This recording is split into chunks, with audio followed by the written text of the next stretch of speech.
Hey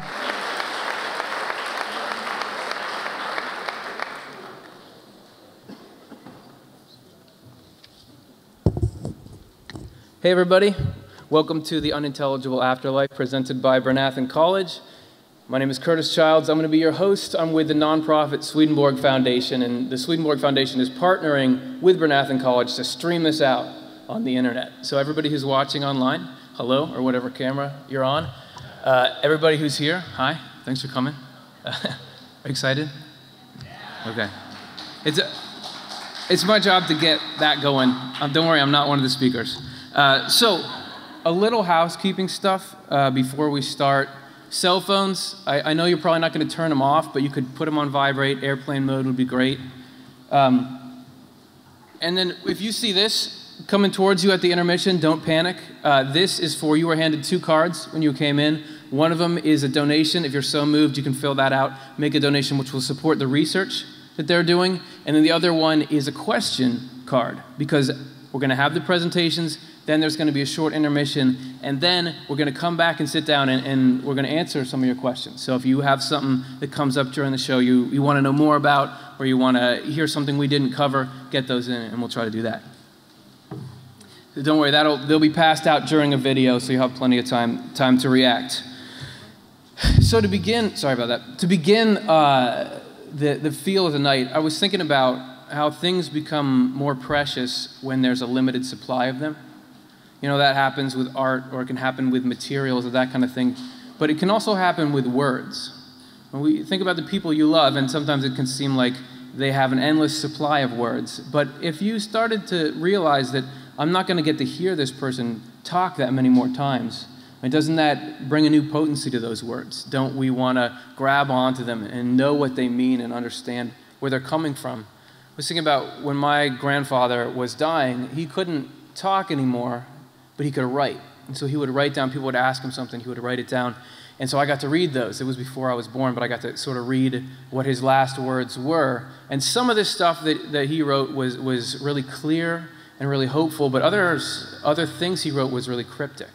And what did he mean by that? And if we could figure out what he was trying to say there, not only would we know more about him as a person, but we'd know about the place he was in, right? I mean, the position he was in. That's somewhere we're all going to be someday. And so is he from there, from the edge of the end of life, trying to give us some kind of hope or instruction, about what's going on? So that's what we're trying to look into tonight.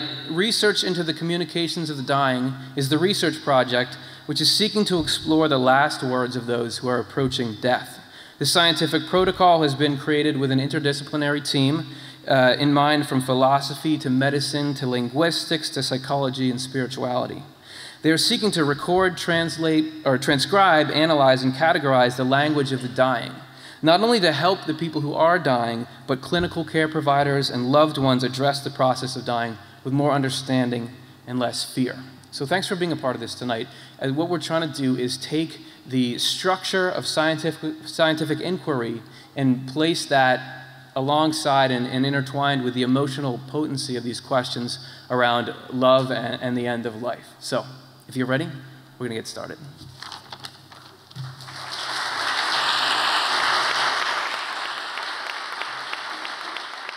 My father said these simple words before passing. Well then, goodbye. I need my pearls for the big dance tonight. My mom said, I'm trying to get out of this this cage. The big storm is trying me down the rabbit hole. I'm talking to your father. She asked me to bring her best dress and shoes to the hospital. Tell everyone that I am okay.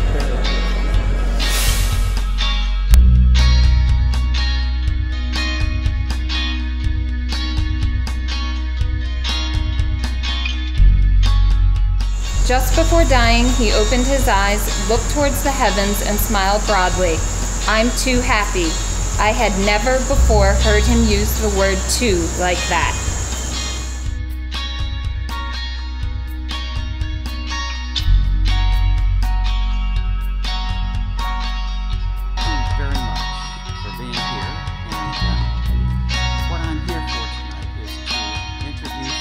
What I regard anyway as a very important clinical study that I think will, just from my clinical experience, I think will be very valuable to the families of the terminally ill, and also for clinicians who treat them. And want to say also at the beginning, which I always do, is that I am known, of course, for the near-death experience and so on.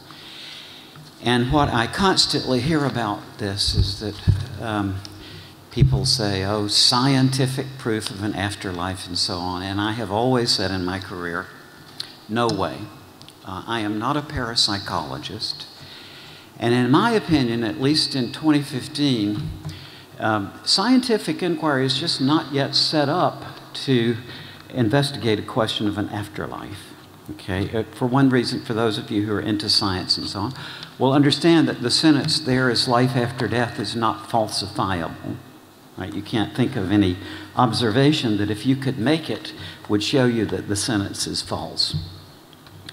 So we're in a different category of study here, and to me, the question of life after death is, I think, and having been convinced of this by Plato, that it is probably the biggest question of human existence.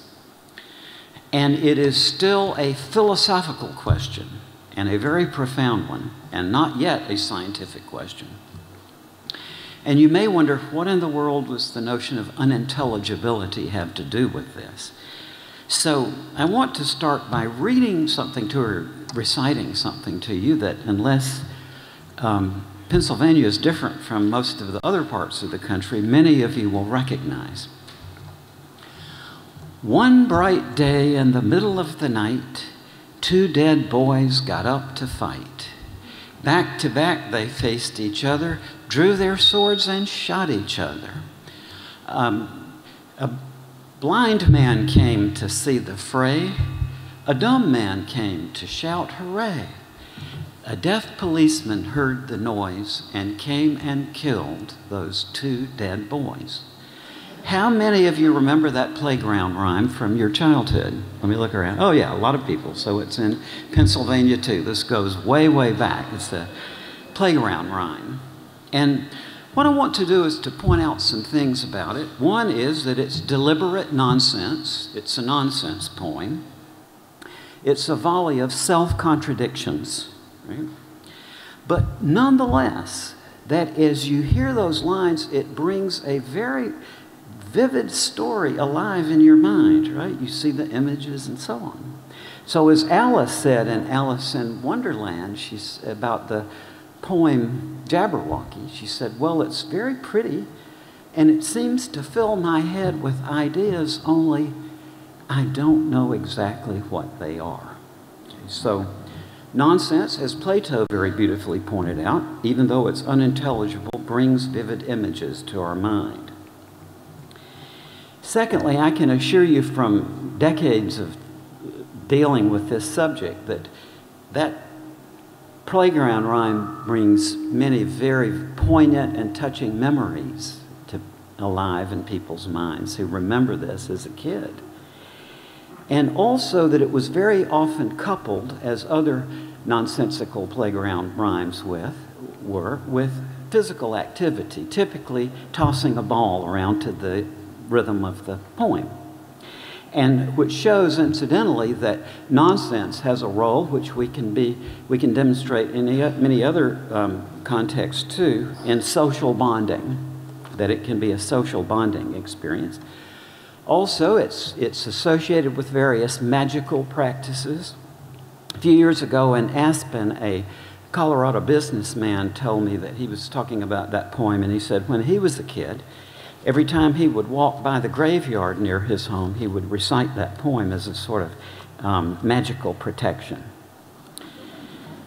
Again, what does this have to do with question of the afterlife? Well, not being a person who ever had any religious background, the only way I have to think about this notion of an afterlife is in terms of reason. And the question arises, is there a rational proof or rational pathway to getting some sort of credence to the notion of the afterlife? And in my experience, everybody that I know who really looks at this not from the point of view of wanting to make it be true, but rather just to try to figure out what is, which is what I'm interested in. When they think of this question of the rational investigation of the afterlife, they come up against the difficulty that David Hume, one of my favorite philosophers, 1711 to 1776, so beautifully put. And if you listen to this and try to follow along the thoughts as I read this, you'll see what he's talking about. By the mere light of reason, it seems difficult to prove the immortality of the soul. By what arguments or analogies can we prove any state of existence which no one ever saw and which no way resembles any what that ever was seen? Some new species of logic is requisite for that purpose, and some new faculties of the mind that they may enable us to comprehend that logic. And what he's getting at there is that in terms of classical logic, the sentence, "there is life after death," is a self-contradiction, because if you look up the words in the dictionary, death just means the final irreversible cessation of life. So the sentence translates to, "there is life after the final irreversible cessation of life," which may seem rather trivial and petty, but if the genuine problem is the rational investigation of the afterlife, it becomes a major difficulty. So, what I need to do now is to give you a little brief thumbnail sketch of the history of logic, which is one of the most fascinating stories of history. But we get it up to Plato, and Plato was the very first person to distinguish between the literal and the figurative domain of language. And also, they had, about 100 years before Plato, they had, Parmenides had articulated the notion of truth. That is, truth is that which is the case independently of what anybody thinks about it. And for that reason, Parmenides is called the father of deduction. But about 100 years later, Plato was thinking of it, and he thought, just a minute here. We know that there are some sentences that are the case no matter what anybody thinks, and that's the quality of truth. But he said, so also there are these other sentences that are not the case no matter what anybody thinks about it, and that he defined as falsehood. And in formulating the true-false distinction, he linked it with the literal domain of language. And that's why we say today the literal truth, okay? Now, meanwhile, Plato was also aware that this other domain of language, the nonsensical or the unintelligible, was also very important. And in his dialogue on this, makes some very brilliant observations about nonsense. In the next generation, his wonderful pupil, Aristotle, was, to characterize Aristotle, he must have been pretty severely obsessional, as you can tell from reading his will. And he was, anything that smacked of a rationality to him was like this. So when he articulated the logic that we're using in everyday life, he predicated it on the literal domain of language and the true-false distinction. And his favorite word for nonsense was random talk. So he eliminated this strain that had been in Platonism. One thing I think we can see very quickly is that nonsense is not random talk. As a matter of fact, nonsense is less random than ordinary meaningful language. I know it sounds paradoxical, but basically, how should I put this? Well, that's too technical. Let me go on this other way of putting it. I think most people kind of think of nonsense as, if you think of this as the level of ordinary meaningful language, people think of nonsense as something down here that is sublinguistic. But that is not correct. In fact, nonsense is something that accrues on top of ordinary meaningful language. It's called a supervenient form of language. So it's more complex than ordinary meaningful language. Now, what are we talking about here? Let me start with the definition of nonsense. And the common sense view of what nonsense is all distorted. But if you want to go to the dictionary, you'll see that this is what it means. Nonsense is, number one, language. When the kid is misbehaving and running in a circle or something, stop your nonsense, where we're referring to non-linguistic behavior, that is a secondary sense that's derivative. In primary sense, nonsense is language. Okay? But language which is unintelligible, that is, it conveys nothing clear to the mind and the intellect can't comprehend it. But you know, when you're listening to TV and there's that 404 on the 911 or something, and they say, well, that's there is unintelligible. That's unintelligible because the transmission got mixed up, right? So nonsense is language that is unintelligible because it is meaningless, and that's what it means. And one trouble we are really deeply into in all of the West is some popular misconceptions about nonsense, which are all demonstrably false. Number one, people think that nonsense is something intrinsically bad and undesirable. It's a term of disapprobation, right? And yet, people have an adverse response to the notion or to the word nonsense, but they love actual nonsense. And it's a part of a lot of things. For example, for those of you who might have been raised in the 50s will remember doo-wop music, right? Sha-na-na-na-na-na, sha-na-na-na-na, get a job, where the mixture of the nonsensical and the intelligible elements are the essence. If you will look up in the dictionary, that's what doo-wop means. It has a nonsense as the main line or the harmony. Okay, so in reality, nonsense is part of humor, it's part of song, it's part of playground rhymes, children's literature. So it's a very positive part of life in reality. Secondly, people think of nonsense as something like nothingness or non-existence and chaos. They think of it as the absence of something. But that's just a grammatical illusion based on the non in the beginning. In fact, as I said, nonsense is a more complex layer of language than ordinary meaningful language. Thirdly, and this is the worst of the four common misconceptions about nonsense, to think that nonsense is the same as falsehood. A lot of people unthinkingly use it that way, but that's just not correct. The true-false distinction is one thing, and nonsense is a different thing, and nonsense is not a form of falsehood. And it's not going to be fatal if you fail to distinguish between nonsense and falsehood, but it will certainly get you into trouble in various kinds of abstruse areas of inquiry.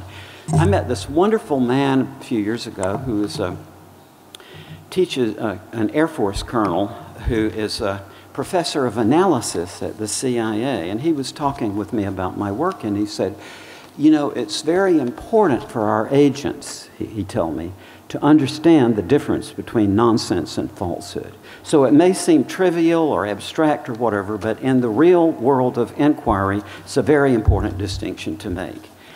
And because of all these misconceptions, people think of nonsense as something unknowable, unfathomable, and utterly beyond the reach of logic and reason. Well, that's not true either, because we do now have ways of investigating this very complex problem. And because of these four misassumptions that are so deeply embedded in ordinary thought, as I can show, I mean, I'm sorry, I got to apologize here in a way. I'm trying to condense something that is ordinarily for me a full semester length course that I teach to philosophy students and psychology students, and a lot of attorneys take it, and literary professors come a lot too. So, but I know this is going to sound crazy, but you know, at 71, that's all right. You know? But because of these misconceptions, there is a sort of collective cognitive flaw that is inbuilt in all of us. We learn these sort of misconceptions early in life, and they complicate our ability to reason logically when a sentence may appear to be meaningful, but on the depth level it's unintelligible. And if we try to apply Aristotelian logic to that, our minds go berserk. So it's a collective cognitive deficit that we can actually correct. Now, what if we're trying to talk about nonsense and somebody says, well, you say that's nonsense, but I say it makes sense to me. How do we handle that? Well, we need a criterion for selecting actual examples of nonsense. And there's a very simple way to do this, and that's to distinguish between deliberate nonsense and involuntary nonsense. Deliberate nonsense, written by such people as one of my favorites, Dr. Seuss, that you see there. Incidentally, I read in the New York Times a few weeks ago that Dr. Seuss has sold 600 million books. And this is pretty amazing. And my wife said, well, you've bought 1 million of them yourself. So deliberate nonsense, if the writer engineers it and writes it to be nonsensical, we can accept that it is. But there's another domain of language, of nonsense, the involuntary. And as any medical doctor here could assure us, that people talk nonsense involuntarily all the time when they are delirious, or when they are intoxicated, for example, with mercury or nitrous oxide, or just when they are under stress. I mean, I guess probably everybody who's ever worked in an emergency room has had the experience a patient who's severely injured in an accident comes in, but then their companion who was in the accident but was uninjured, no problem at all. And so you're trying to get a straight story from this uninjured person, and it's all, you know, it doesn't make any sense, right? You can't. So stress will make us talk nonsense involuntarily. Now, at this point, you say, well, if you're going to base your examples, as I am, entirely on deliberate nonsense, because we can be sure of it, then you're excluding a whole side of it, the involuntary. But guess what? I've learned in my medical career, which anybody can verify, that when patients talk nonsense involuntarily, they talk nonsense of identically the same pattern that nonsense writers come up to amuse us. So there is something, nonsense has its own structure that is independent of whether we produce it deliberately or involuntarily. And this gentleman down here is obviously probably demented or Alzheimer's, and again, many of you know that your Alzheimer's relatives sometimes lapse into nonsensical talking. Well, in my investigation, I've just for many years been a great lover of nonsense writers. Edward Lear, Lewis Carroll was one of my favorites when I was a kid. Dr. Seuss and Shel Silverstein, for those of you who know him. There's a lot of wonderful nonsense writers. And you're just going to have to take my word for this one, although you could confirm it for yourself if you read a lot of nonsense works, that lo and behold, nonsense, which because of these misconceptions we think of as an undifferentiated unitary phenomenon, actually is a very complex phenomenon with many, many different types. As a matter of fact, in my investigation of nonsense, which goes back in a way to when I was a kid, I have identified over 70 different types of nonsense. And incidentally, I and also other friends of mine who is investigating this from a psychological point of view have thought that each one of those types of nonsense has its own identifiable and describable effects on the mind. Wish I had more time to go into detail, but this is rather astonishing, some of the effects of nonsense on the mind. So I've said here that there are 70 plus different types, and don't worry, I'm not going to go through 70 types, but I'll give you some examples of nonsense. And I'm going to talk about 3 different types here, okay, which you can plainly see are different types. The shiny phlasuma, easily tubuled 5 sorbic glusters away. That's one, right? But now listen to this one. Holiness breeds the vestigial lipstick of spontaneity. Or, listen to this one. That cannibal we just ate was the last one around these parts. Now, I'm assuming that you would all agree that those are all nonsense, but that you can hear the difference in the types, right? So much so that if I said to you, a smiling square root repeated the electric limp of potatoes, you would be able to recognize that as an example of the second type I gave, right? Or if I said, I'm not an actor, but I play one on television, you would recognize that as an example of the third type. Or if I said, 'twas brillig and the slithy toves did gyre and gimble in the wabe, you would recognize that as an example of the first type. Okay. Now,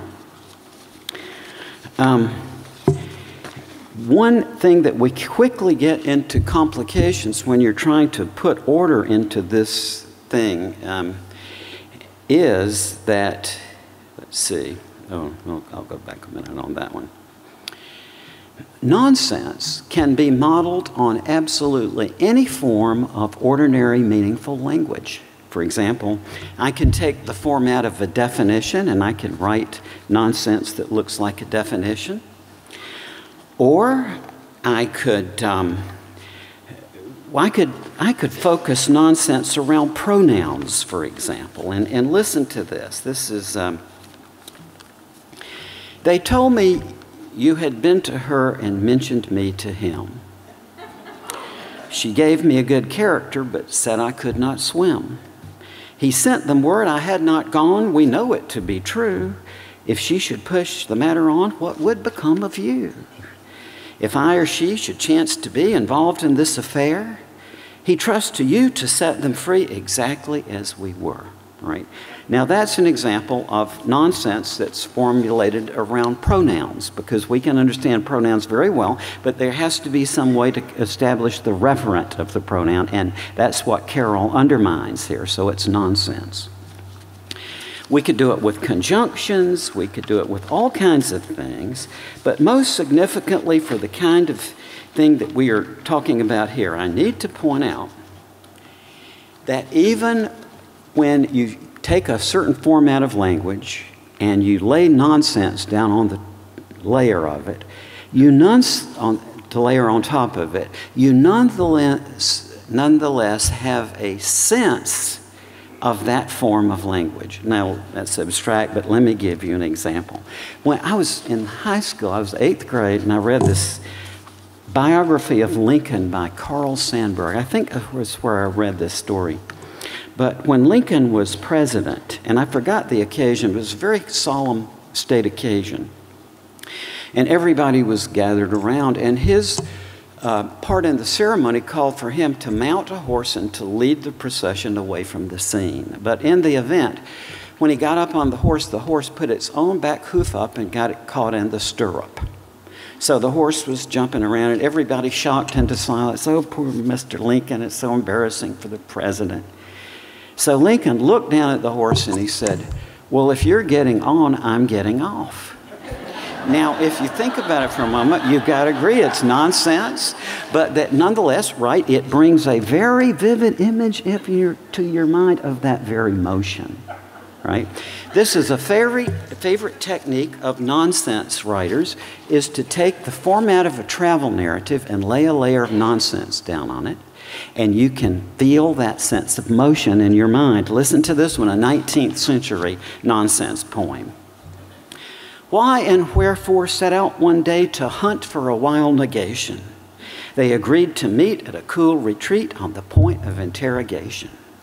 But the night was dark and they missed their mark, and driven well nigh to distraction, they lost their ways in a murky maze of utter abstruse abstraction, and so on. Now, I've been monitoring the effects of that poem on my students since 1969, and I can tell you the normal response is people say that even though they know full well that that's nonsense, that it nonetheless gives them a sense of motion in their mind. Okay? Now,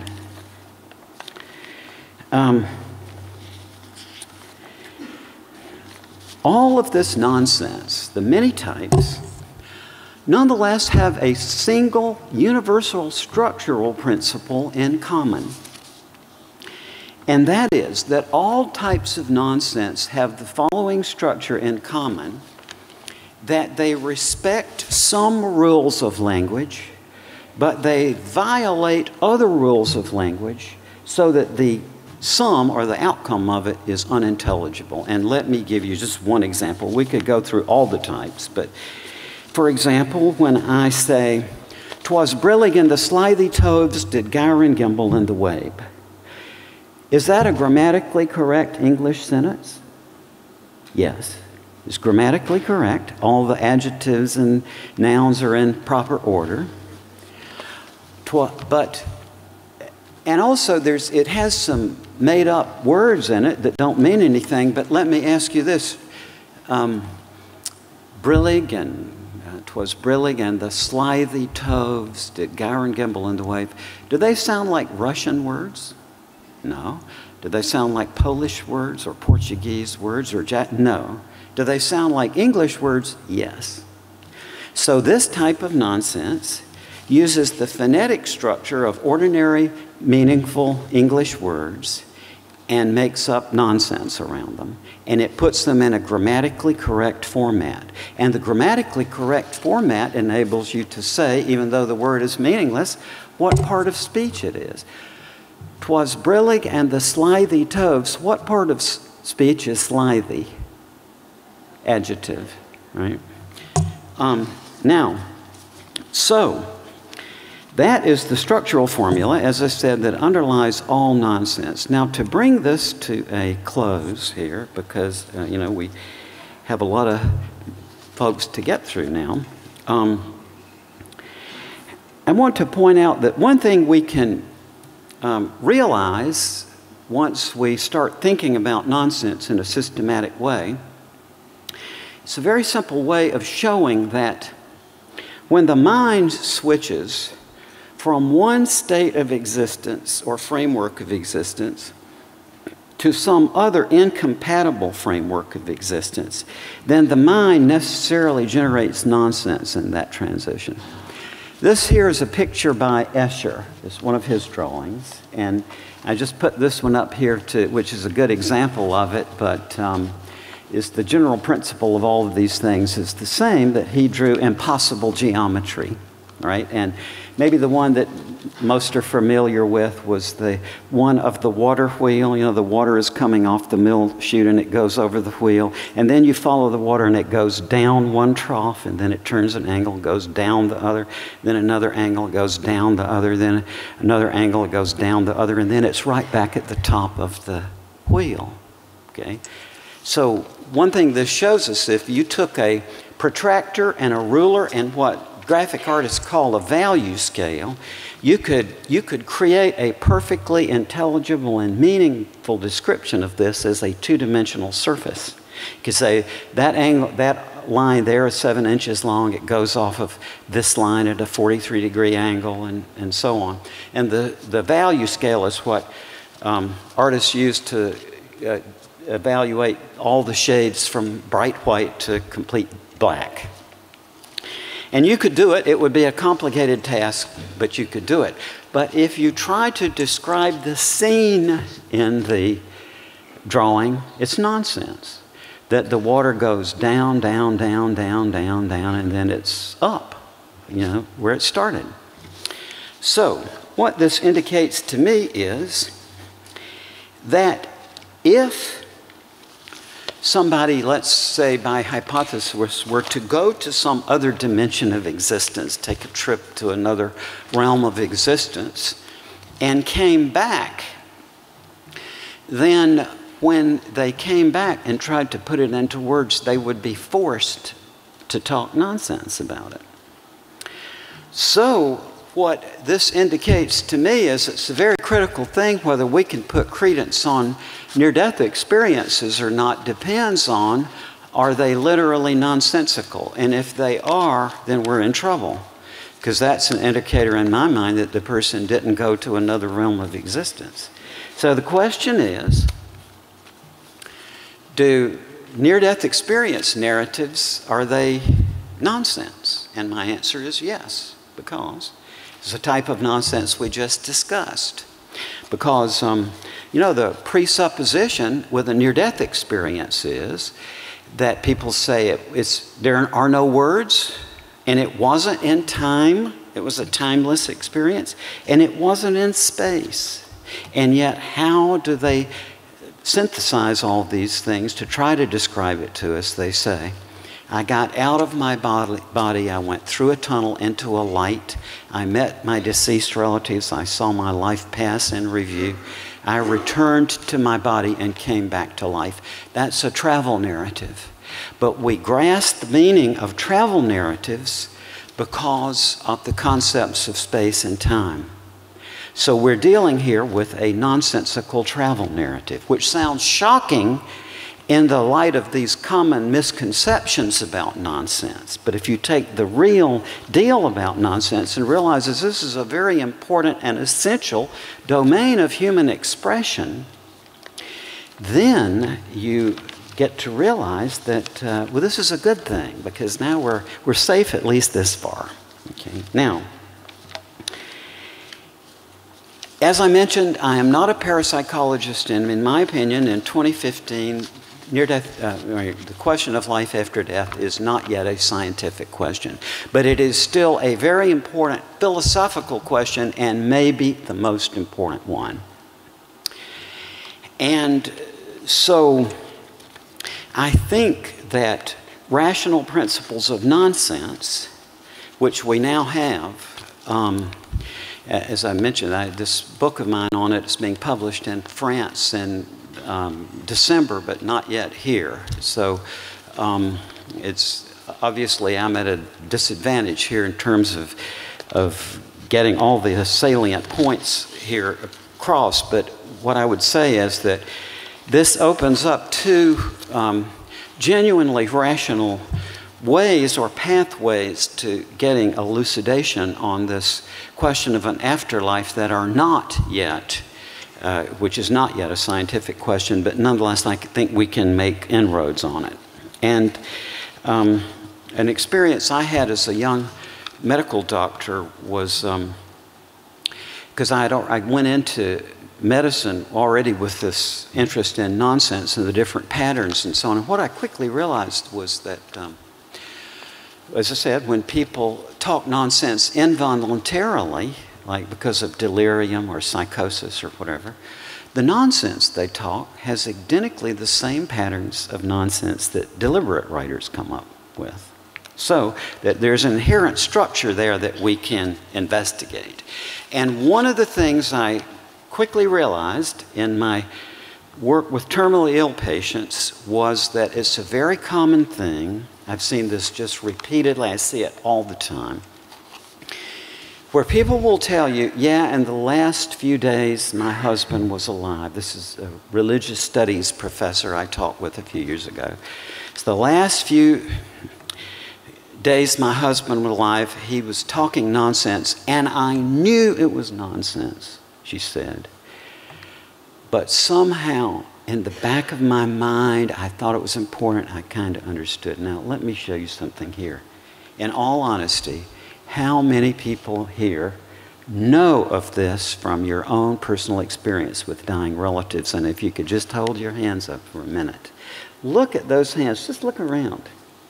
This is a very common clinical problem or issue which is not addressed because we tend to just brush aside nonsense, right? And it's people say, oh, it's the drugs. That is not the drugs, because we had a lot of terminally ill patients that we didn't have on drugs at all. They were not medicated, but nonetheless they had the same experience. This is something somehow built into us. It will be a very, very important thing for us to investigate the kinds of enigmatic utterances that people come up with in the last few days of life, because we've seen right here this is important and memorable to people.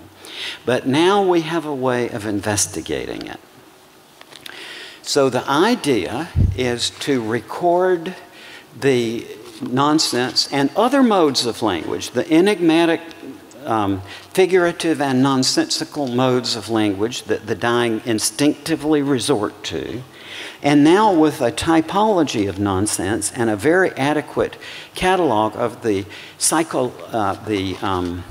psychological dimension of it, the effects on cognition and emotion of nonsense, we will be able to get a clear analysis of this phenomenon for the first time. It's always been of interest to people. You know, how many anthologies have you seen at the bookstore on the last words? And that's a literary genre of last words, but it's not very accurate as to what really is going on, because people won't remember the nonsensical parts of it. They will remember something that's easy to memorize. I was recently reading about Goethe, and his last days famously said, "Mehr Licht," more light. And so I was reading about that, and that's just almost a watchword. I was reading about that a few months back, and it said that one of the persons said, the last intelligible thing Goethe said was "Mehr Licht," implying that there were other things that they didn't pick up on, and that's just a very common phenomenon. I think we have the real opportunity now to change this from a literary genre, which is important in itself, but it's always predicated on eminent men, you know, like famous people. And it's always ones that are sort of pre-selected to root out the ones that you didn't like or something. Now we have a real way to look at this. Is this related to life after death? I don't know. But I think that this is a genuine opening to a rigorously rational way to look at the question, because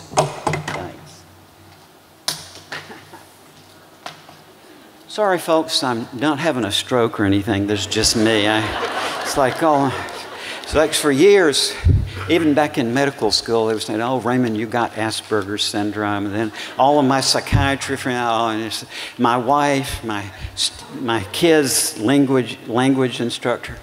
And I said, "Oh, it's just a fad." But then a few years ago in New York Times, I read about Asperger's syndrome and all that. Oh, yeah, that's me. So and I can work logic problems, but I can't tie a tie and fumble with things. But so if there is some sort of transition during the dying process from this domain to some other, then that would be an example, right, of the cross-dimensional nonsense. And there are markers for this that we would be able to tell if somebody during the dying process flips over into another state of existence. That would show up in the language. But I want to reemphasize that is not the object of this study. The object of this study is, for clinical reasons, to help clinicians and especially to help the families. and to understand the dying process. What goes on in the dying mind? If you think about it, that universal structural formula of nonsense, that it violates some rules of language but respects others, that is a backhanded way into the mind of the dying person. We want to know what sort of rules of language is it that they respect in this process and which one is it that they abrogate. So I think that we just have a really interesting opportunity here to delve into a very important dimension of the human mind. And in this, I had been wanting to do this kind of study for a long time. I thought it was very important, but you know, at 71, I got 2 kids. It's too much work.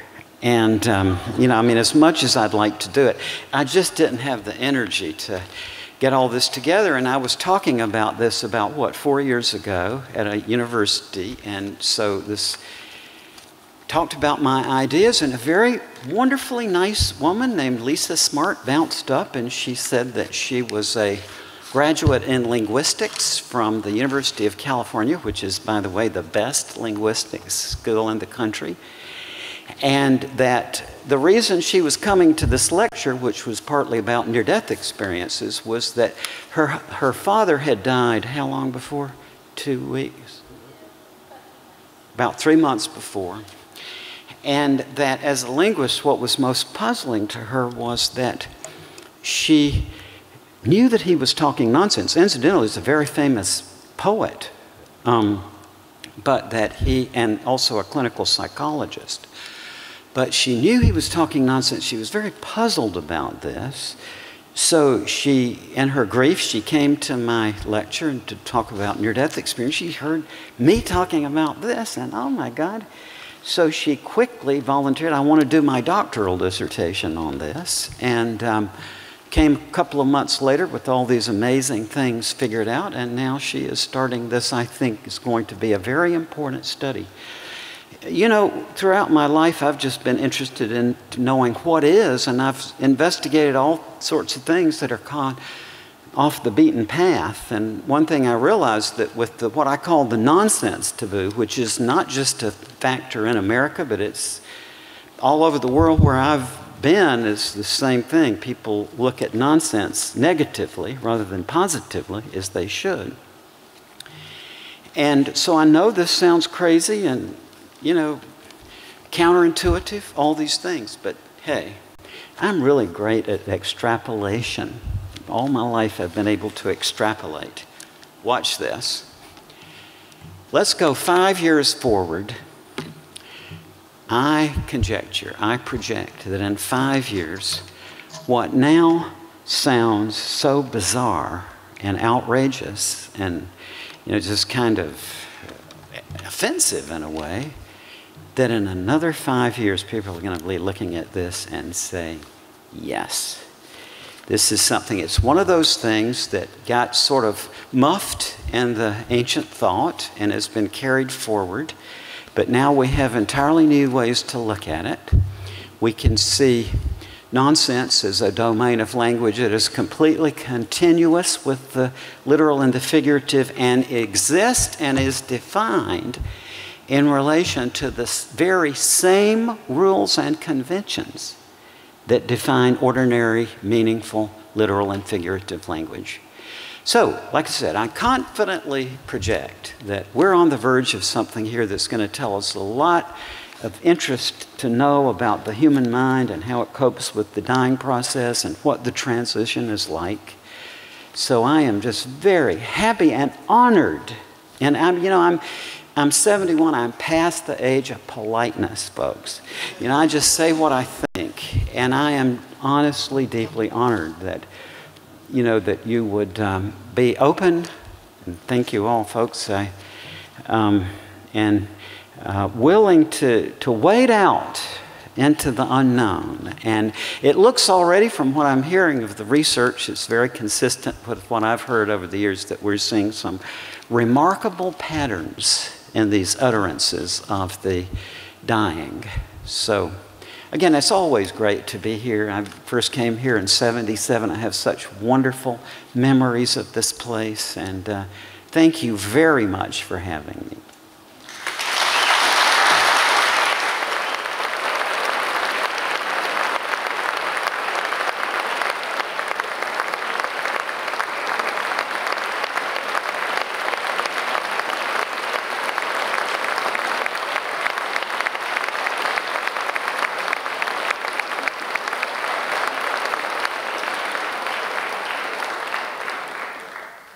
A few days before my grandmother died, she said to my aunts and uncles, "Can I go home now?"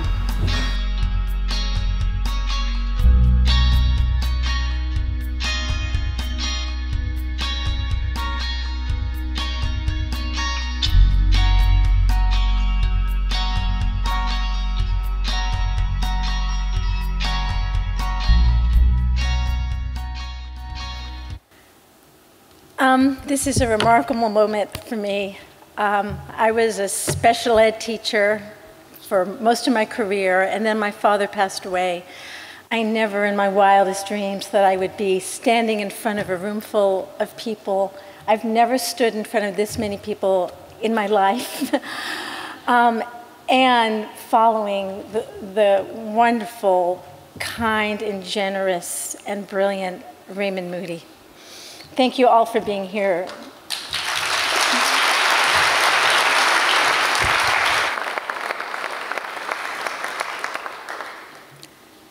As I said, I have never done this before. I've never stood in front of this many people to share something this dear to my heart.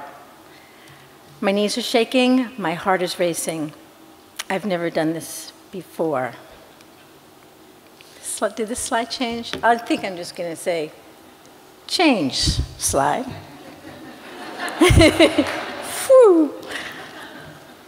These are the same words my father said when his editor Alice asked him a few days before he died, "How you doing, Morty?" And he said, "This is very interesting, Alice. I've never done this before." As a linguist, I was very intrigued by these words. I've never done this before.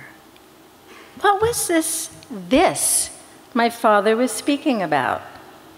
Was it that dying was such a terrifying and incomprehensible concept that he couldn't even use the words, "Dying is very interesting, Alice. I've never died before"? Or was it that his experience was so ineffable, so beyond words, that it left him only with the word "this," a non-referential pronoun, a "this" without any point of reference for me as a listener, or for him perhaps as the speaker? These words and all the words my father spoke in the last 3 weeks as he died were remarkable to me. And being trained in linguistics, it was second nature for me to write down every word I heard, capturing all the utterances without judgment and with respect for the beautiful potency and complexity of language, for the legacy my dear father was leaving. And as I transcribed my father's final words during his last weeks of life, it was as if I were entering a new and foreign territory. I was witnessing something remarkable. His language was changing in startling ways. And as it was changing, his consciousness appeared to be changing too. Next slide. Joe, thank you. A few months before my father died, this picture was taken. "I'm just a visitor, just visiting the planet," he told our friend who took the photo. It was as if he knew he would be dying soon, although at that time there was no indications that death was near. And I've heard now that I've been doing this research that that's not uncommon. Many times people have a premonition of some kind before they die.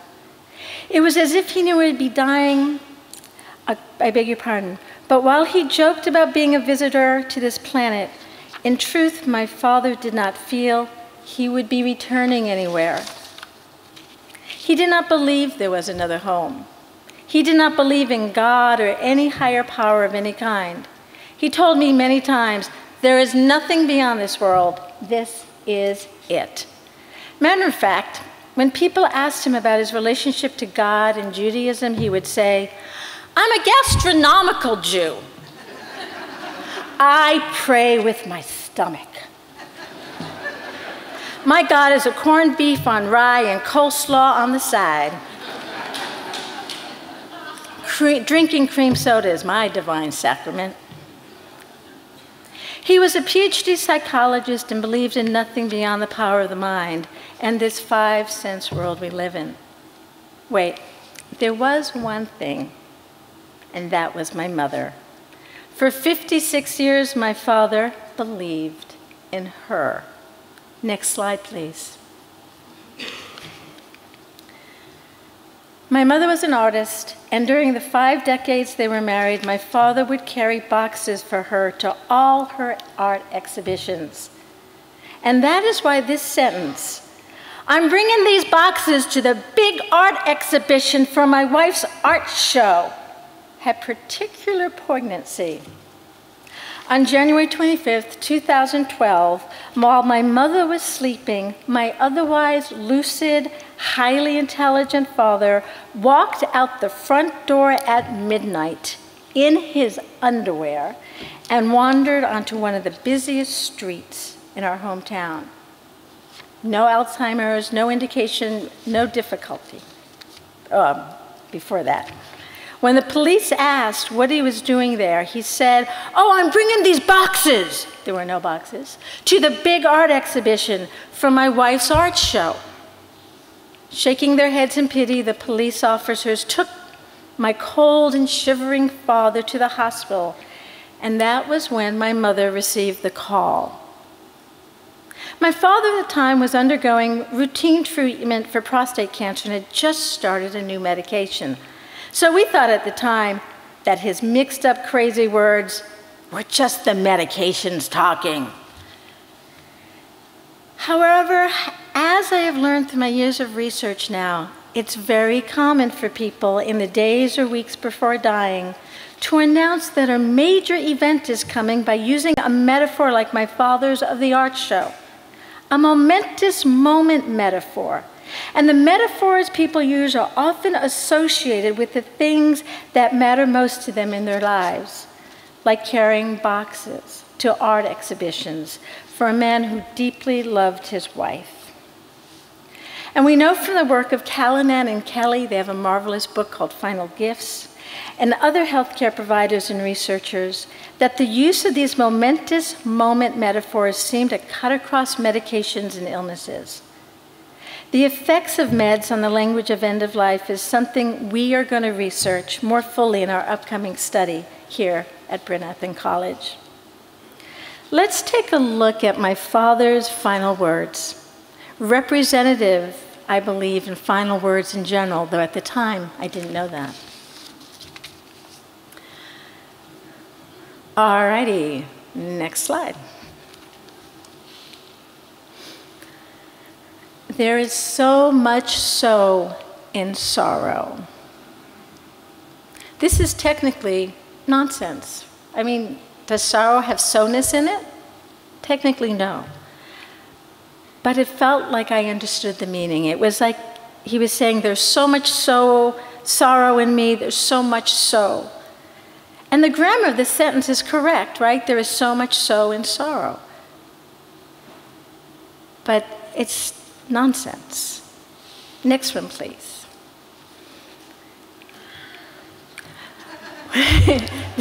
My father was a gambler, cigar-chomping, gastronomical Jew who loved to gamble. So there he was this was maybe 2 weeks before he passed on, and when you're packing for Las Vegas, Susan, better bring the oxygen tent. Well, one of the things we know, it's very common that as people are in their final days, they start talking about metaphors of travel, making references to travel of all kinds. Next, please.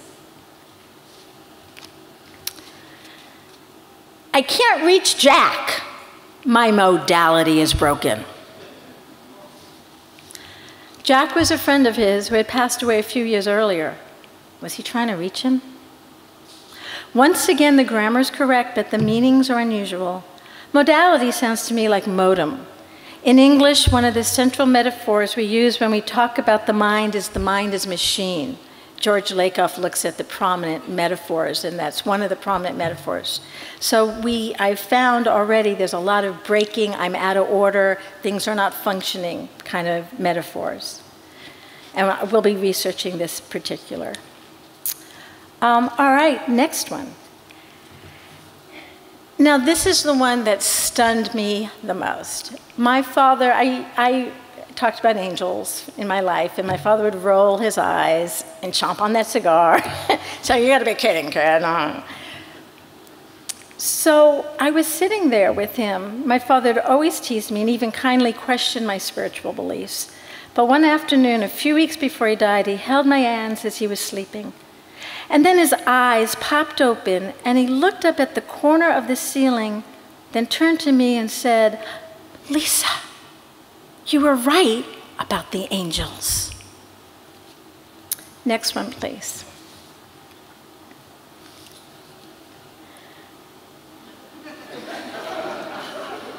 Okay.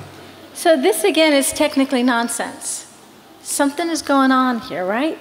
Paradoxical phrases are another relatively common construction in final words. And if we didn't analyze it, if we didn't take nonsense seriously, we would just let this go by. But as we're looking at the language of those who are dying, we're seeing this pattern of these kinds of self-contradictions and paradoxical speech. And what's interesting is we find paradoxical speech in the language of people who have had near-death experiences and return. People say things like, "I've never felt so alive as when I was dead," right? It's paradoxical. Or, "Yes, my near-death experience, it felt like it took a minute, but also 1,000 years," right? Paradox. Okay, next slide, please. There are so many people here, I don't have time to talk with all these people. There were no people there from what I saw. Here was another case that there was no reference point for me as a listener. I did not see many people in the room. Non-referential nonsense. What people? And this too is very common. The dying very often see people in the room with them, and often predeceased friends and relatives or spiritual figures. But technically, in the 5 sense reality, it's nonsense. Next, please. The angel said, "Enough, that's it, enough. No one's to blame. Go now, enough. 3 days left." The repetition here is also very common in end-of-life speech, as is a premonition that turned out to be absolutely correct. 3 days later, he did pass on. And my father was speaking to angels. Wow. Next, please. Hurry up. Get me down, please. Raymond was talking about this idea of the nonsense travel narrative. And here again, here's my father lying confined to bed, but he's talking about getting down and hurrying up. So very common at end of speech to see change in the prepositions and hear about people's movement. And finally, thank you. I love you were the last words he spoke to my mother. Okay. Alrighty, next slide, please. Oh, there's something missing there.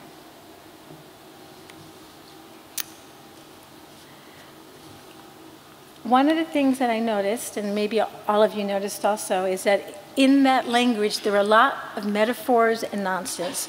Many, many, many more than we would find in regular, healthy, spoken language. Is that an accident? Or is there maybe something we haven't yet explored? And that's part of what we hope to answer. Next slide, please. Once I noticed my father's language, and I was interested in what I saw. I graduated from Berkeley, and I went to the library there to look for answers to my questions. Surely there was going to be hundreds of journal articles about end-of-life language and use of metaphors and nonsense, but there was almost nothing. I just couldn't believe it, and I was gripped by curiosity. I wanted to know more. Why did we see changes in the language as people die? So the first thing I asked myself is, what do we know about language that might help me answer the questions? Well, how's time? I just want to make sure that I respect everybody else's time. Okay. So what we know, next slide. We know there's many kinds of language, but tonight we're going to talk about literal language. And literal language is like the stone. We all know what a stone is. We'd all agree with what a stone is. One-to-one meaning correspondence to the five senses and all of our reality. But then you might say, he has a heart of stone. That is metaphorical language, and that is when we use objective five-sense reality to help us explain more subjective, less concrete things like cruelty and meanness. We could say he's mean, but saying his heart is like a stone offers all of us a touch point. We all share the same definition of a stone, but maybe different ideas of meanness. Okay. And then when it comes to nonsensical language, that has little relationship to the five-sense reality we all share. The stones with their zippered mouths are chatting. Nonsense has little connection to the reality we all know and love. It is a language of complete disorientation and has multiple meanings. So those are the different types of language, but here is where it gets really interesting to me. In the early research with brain scans, what they're finding is that when people are speaking literal language, the left hemisphere is engaged, right? And that has to do with the analytical thought and reasoning. However, when people start speaking metaphorically, guess what? There's an engagement of left and right brain hemispheres, okay? But what happens when people are speaking, what happens when people are speaking nonsense? Suddenly you see the engagement of the right hemisphere, which is traditionally associated with music and mystical and transcendental states. Next one, please.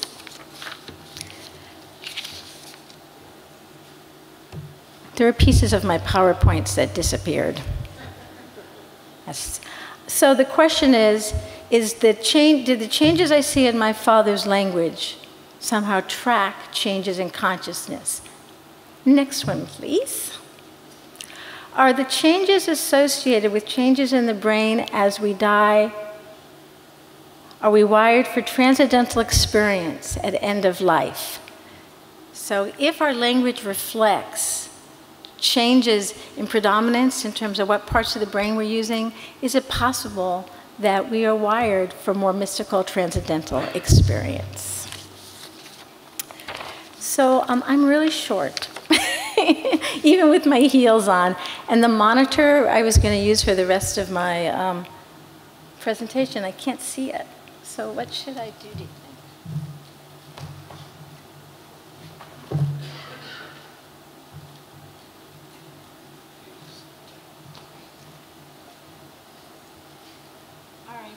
So, whoops. How's that? That's great. You all can hear me? Thanks. So, as I started to see these changes, I wanted to know more. And that was when I took the seminar with Raymond Moody, and I could not believe that he was talking about unintelligible language.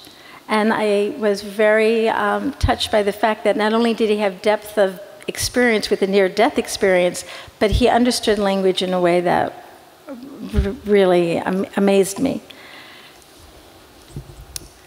So I started studying with Raymond. I actually moved from California to Georgia so I could work with him and learn more from him, which was one of the best decisions in my life. And just a year ago, I established the Final Words Project. And the aims of the Final Words Project is to research final words with the same attentiveness we bring to researching first words. If you look in the databases, there's tons of stuff on language acquisitions in the early part of life, but almost nothing on final words. I also wanted to move past the nonsense taboo to a systematic study of unintelligible language. And I wanted to study the language of near-death experience to see how it might relate to the language of the dying. And these are all things that I've been doing just in the last year and a half to 2 years. Alrighty, next slide. So what I'm going to do is just give you some examples of, this is very early research, very early findings. I'm just going to show you a little bit of what I've discovered in the language of people in their final days. Alrighty, next. Callanan and Kelly were two nurses, and they wrote a beautiful book that was very anecdotal about the metaphoric language of those people at the end of life. And we are going to build upon their anecdotes to a more systematic study of this topic. Next one, please. So do we die as we live? Perhaps. The metaphors, symbols, and nonsense of final words are often rooted in the personality and lifetime narrative of the person dying. Quote, this came from one of my participants. My dad had been a roofing contractor and carpenter during his life. At my father's bedside, when he was dying, he would awaken and look over me and smile so big. And he told me they had all these kitchenettes over there. There were miles and miles of them, he said, and he would be helping to build them. He certainly was having an amazing time during his passing away, judging from the smile and excited look on his face when he would wake up. Pretty remarkable, I think. A few more examples. Jeffrey Holder, I don't know if anyone knows, the dancer, he passed away recently, and his son explained that the very final words were arms 2, 3, 4, turn 2, 3, 4, swing 2, 3, 4, down 2, 3, 4.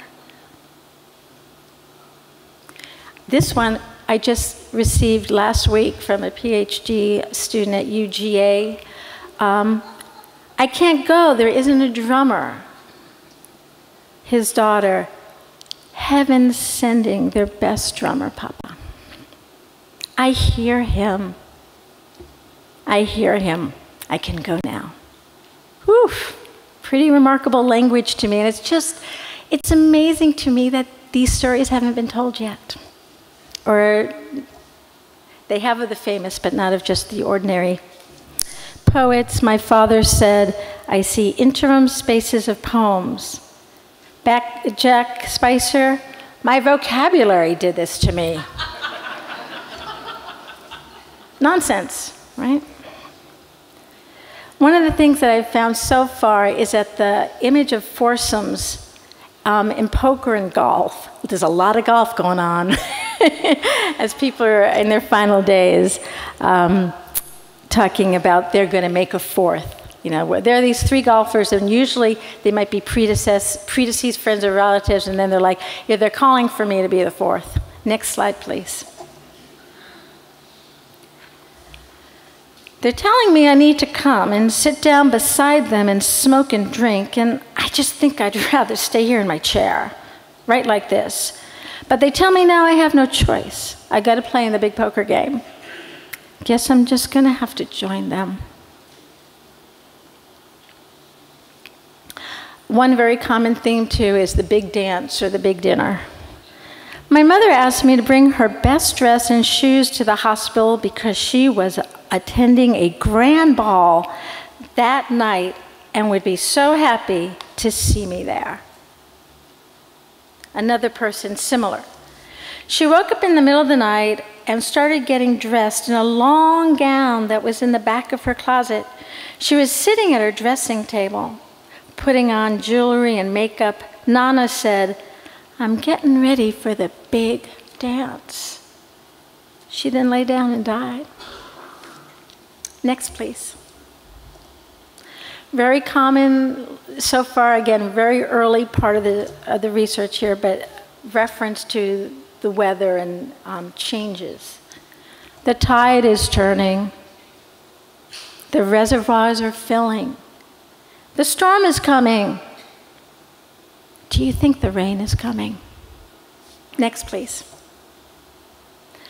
Very common to see metaphors of leaving, as I'd mentioned with my dad in the oxygen tank going off to Las Vegas. Euphemism of death as a journey is almost universal in languages around the world. The suitcase is packed, I have to go. The car is packed, where are the keys? Jetta, I need to get my Jetta. You hear that plane going over? Is that coming okay? That is the coming of day. The trolley is near. And one of the things I've noticed so far, and again, it's very early, is that so far I haven't heard anyone say, "Get my sneakers." I'm traveling over. No, but everyone seems to have outside agency, that a trolley comes, a car. However, in the stories of near-death experiencers, of course, they have their own agency as they're moving. But in that transitional state, people seem to talk about outside agency. And then when people have near-death experiences, suddenly they seem to have their agency back. They're actually walking down the tunnel or moving through the tunnel. Again, a lot of language about goodbye. Well then, goodbye. I'm ready to leave now. I think I will go now. They are coming for me now. Next slide, please. This is a term I learned from Raymond, epizeuxis, which is repetition, and it's much more common in the speech of the dying than in that should be healthy living speech. It also appears as in incantations, meditation, and the language of mystics. It's all in one piece, it's all in one piece, it's all in one piece. What you see in different pieces, it's all in one piece. Oh, more worlds and worlds, so profound and powerful. Oh, wow, oh, wow, oh, wow. Steve Jobs, that's a well-known one.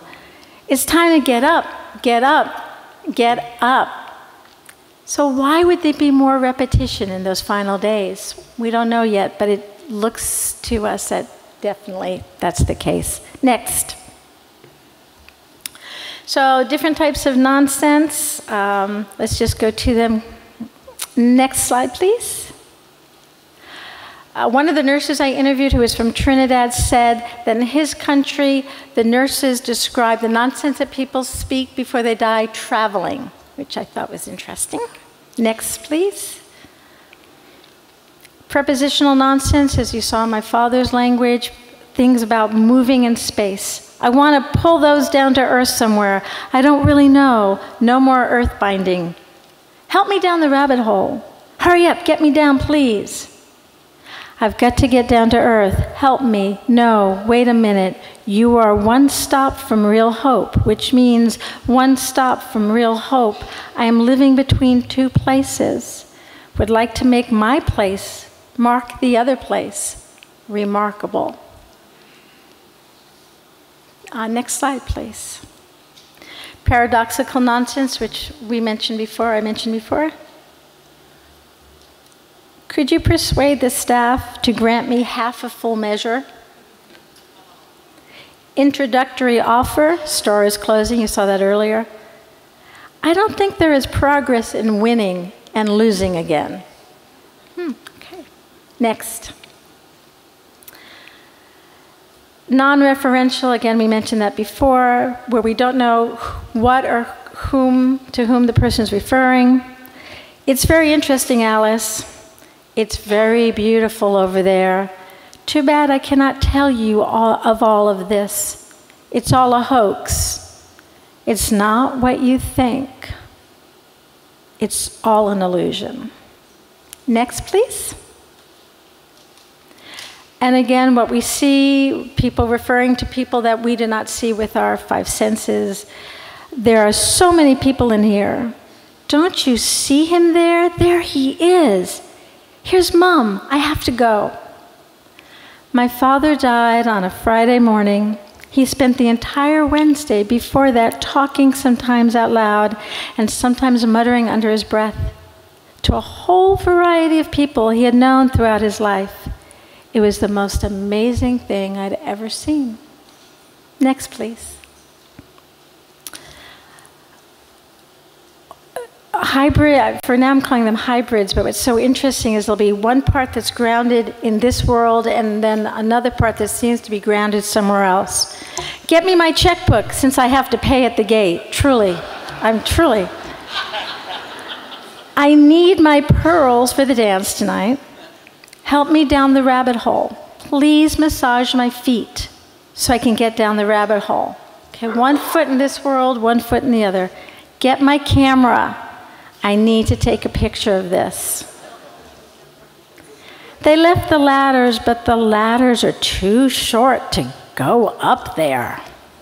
Someone had ladders outside the window, and the person was referring to that. Where are my glasses and computer? I have to get to work. Next, please. Finally, categorical. Just what mentioned before, Raymond mentioned, these sentences are grammatical, but they don't always, quote, make sense, right? My modality is broken. There is so much so in sorrow. A boy has never wept, nor dashed 1,000 kiln. That's from Dutch Schultz. Anyway, let's pass. Let's go to the next slide. For the sake of time. So nonsense is an important part of the language of NDEs and end of life. And from early findings, there appear to be clear patterns in the types of nonsense across medications and diagnoses. Next. 80%, and Kenneth Ring, who is a researcher, in his research with blind participants who had NDEs, they claim to be able to see during their NDEs or OBEs. His book, Mind Sight, is a remarkable book. These findings from researcher Kenneth Ring are complete nonsense in relationship to what we know about literal five senses, reality, and language. The blind man saw, right? Next one, please. A quote from one of those participants, I know I could see and I was supposed to be blind. I know I could see everything. It was very clear when I was out. I could see details in everything. So one of my questions is, are we talking about nonsense or a new sense? One more slide, please. Nonsense is neither true nor false, but new truths emerge from it, from Raymond Moody. The study of nonsense at end of life may offer us a pathway to understand a new, maybe transcendental, sense that exists after death. And my final slide. We're in the very infancy of this inquiry, and I feel incredibly honored to be part of it. And I will be working with Dr. Erica Goldblatt, Hyatt. I hope to do research into the communications of the dying with the loving guidance and wise guidance of Dr. Raymond Moody. Thank you all so much for sharing this really amazing moment.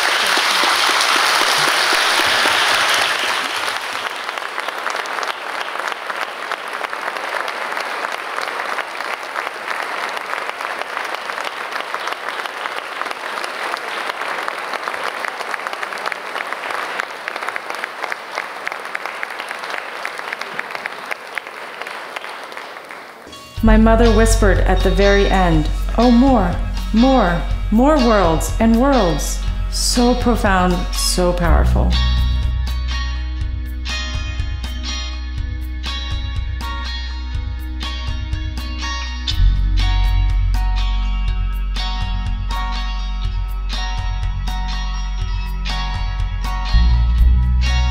Everyone to this presentation. Well, Raymond and Lisa have provided some theoretical and philosophical underpinnings, as well as personal motivation for our research study, I'm going to provide you with an overview of this incredible, groundbreaking research. Today, I'm going to tell you a bit about why I've chosen to get involved in this research and bring it right here to Bryn Athyn College, what we are intending to do with it, exactly how, methodologically, we are going to do it, and what our next steps will be.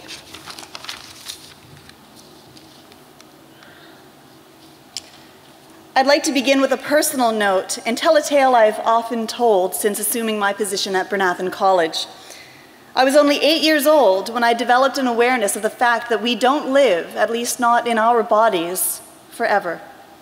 And from that first appreciation of the limitations of our physical lives, I became fascinated, terrified, and enchanted by the idea of death.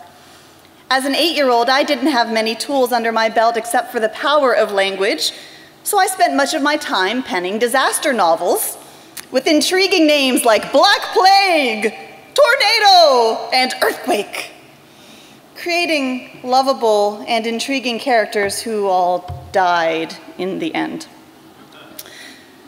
I was grappling, you see, with the concept of personality and trying to understand how could people so full of life vanish. I knew that I wanted to study death and be close to it for my life's work, and took that step professionally, first as a social worker in pediatric and adult oncology units, abiding with the dying, but later working with survivors of post-traumatic stress disorder, helping veterans, gang members, and women and children who experienced domestic abuse tell their stories. Later in my career, I transitioned into administration and became director of admissions for a psychiatric unit in a large hospital in Washington, D.C.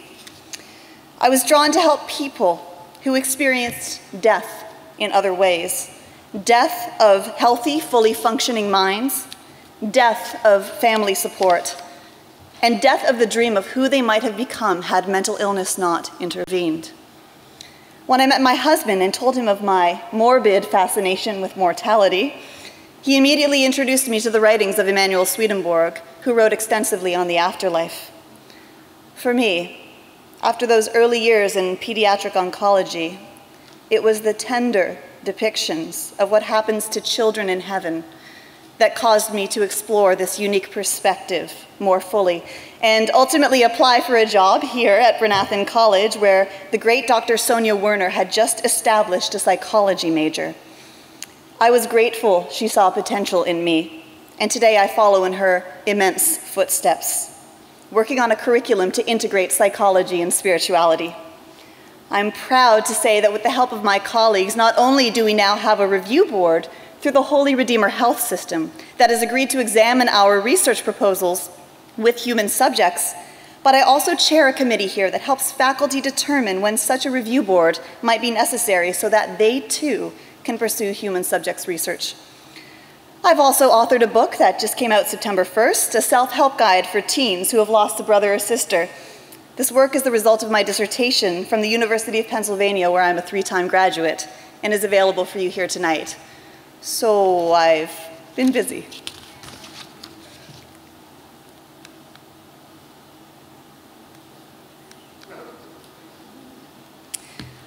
I mentioned that Dr. Werner and I have endeavored to create a curriculum here at Bryn Athyn College that integrates psychology and spirituality.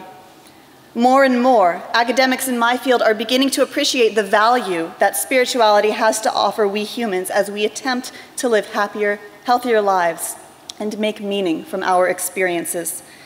Psychology and spirituality appreciates that feeling connected to specific religious doctrines, as well as broader spiritual approaches or practices, can help people live healthier, longer, and more connected lives. This area of study includes an exploration of things like near-death experiences and how they affect people's worldviews, but also conversion, glossolalia, or speaking in tongues, meditation, the effect of prayer, and more. It's a huge and fascinating area of research. And it's a perfect one for Bryn Athyn College, positioned in a Swedenborgian community where followers of the writers of Swedenborg welcome all religious perspectives and are open to different beliefs about the afterlife. Swedenborg was himself a scientist and very much believed in the empirical exploration of processes seen and unseen. Our spiritual psychology program honors that perspective, that living a spiritual life and feeling connected to other people and forces outside oneself, as well as pursuing a life of charity, truly does lead to well-being. We therefore support and promote research with outcomes that help people live fuller, more meaningful lives.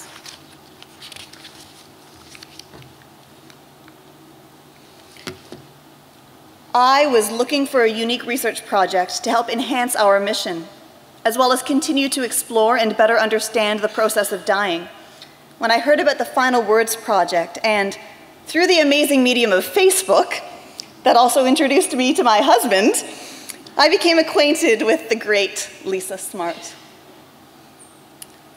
I was intrigued by her proposition that the words of the dying might mean more than the living can appreciate. As a clinician working at the end of life, I witnessed unintelligibility in many ways, and not always in the realm of spoken language. For example, I frequently reflected upon the death of a young girl under my supervision now many years ago. The process of her death, while devastatingly sad, was fairly common to those familiar with hospital bedsides. She was no longer conscious, and she was hooked up to machines that breathed for her and kept her heart moving.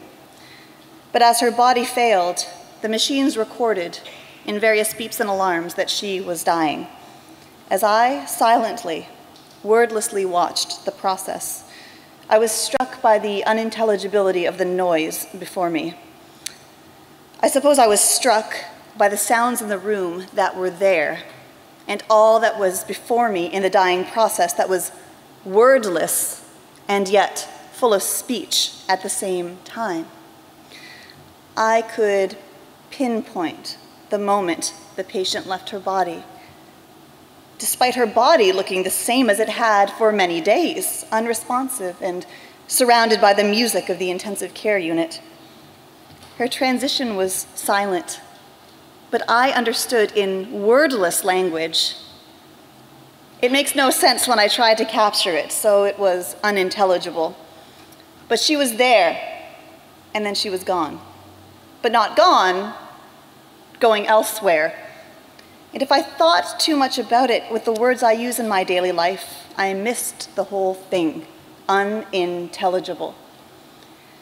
Still later, when I worked with dissociative patients, people who split off from this reality when their triggers of their trauma became too overwhelming, there was a sense of them being both here and not here.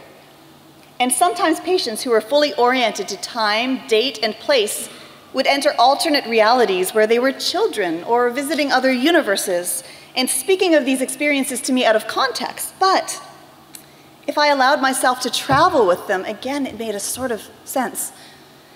And finally, working with deeply psychotic individuals, I would be told of demons standing over my shoulder, urging my companions to do awful things. Despite not seeing these so-called hallucinations myself, I chose to enter into the realities my patients had. And had you ever walked by my office when a patient was in crisis, you might have seen the two of us yelling at nothing at all, at a wall, telling that spirit or vision or brain-induced hallucination to get lost.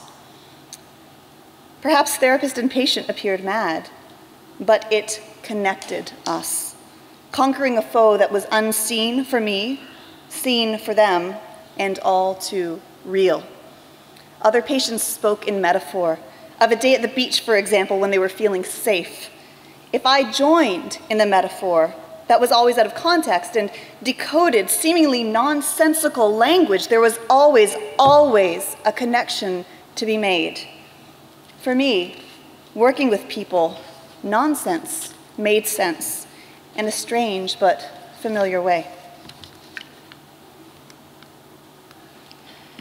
When Lisa suggested the creation of research into the communications of the dying, or RICTI, she was blazing a new path. I've listed here Callanan and Kelly, whose book Final Gifts explores from a narrative, but not controlled perspective, what people say as they die. Osis and Haraldson did research from an empirical perspective on medical providers' experiences with the dying, as have others. And Lisa has been collecting and analyzing words captured by loved ones at the bedsides of the dying, but no one, I repeat, no one has done what we are about to do. I also want to add that the definition of research from an academic point of view and as articulated by the University of Maine is a systematic investigation designed to develop or contribute to generalizable knowledge. While it may be true that discussion of deathbed language is common in hospice and hospital hallways, there has been no formal study of these processes to truly suggest correlations between a few key variables and the words of the dying. As I teach my students in research methods, we are endeavoring to avoid journalistic, folk, or common anecdotal assumptions and move toward exploring this phenomenon in a controlled environment, as controlled as we can create right now, to begin to formulate an evidence base. What we are looking at here is beginning a process of exploring the words of the dying in a very limited environment by examining just a few variables at first, in hopes of creating more expansive studies that will eventually allow us to create generalizable knowledge. We must acknowledge our limitations, and as good researchers we will, but this is a study that needs to be done. Which is recording, categorizing, and analyzing the speech of the dying to better understand linguistic patterns and psychological themes at the end of life, also known as, you want to do what? We get that a lot. And Lisa got that a lot. And people shied away from her project out of fear of death. And she couldn't find a home for her research project until Bryn Athyn College came along.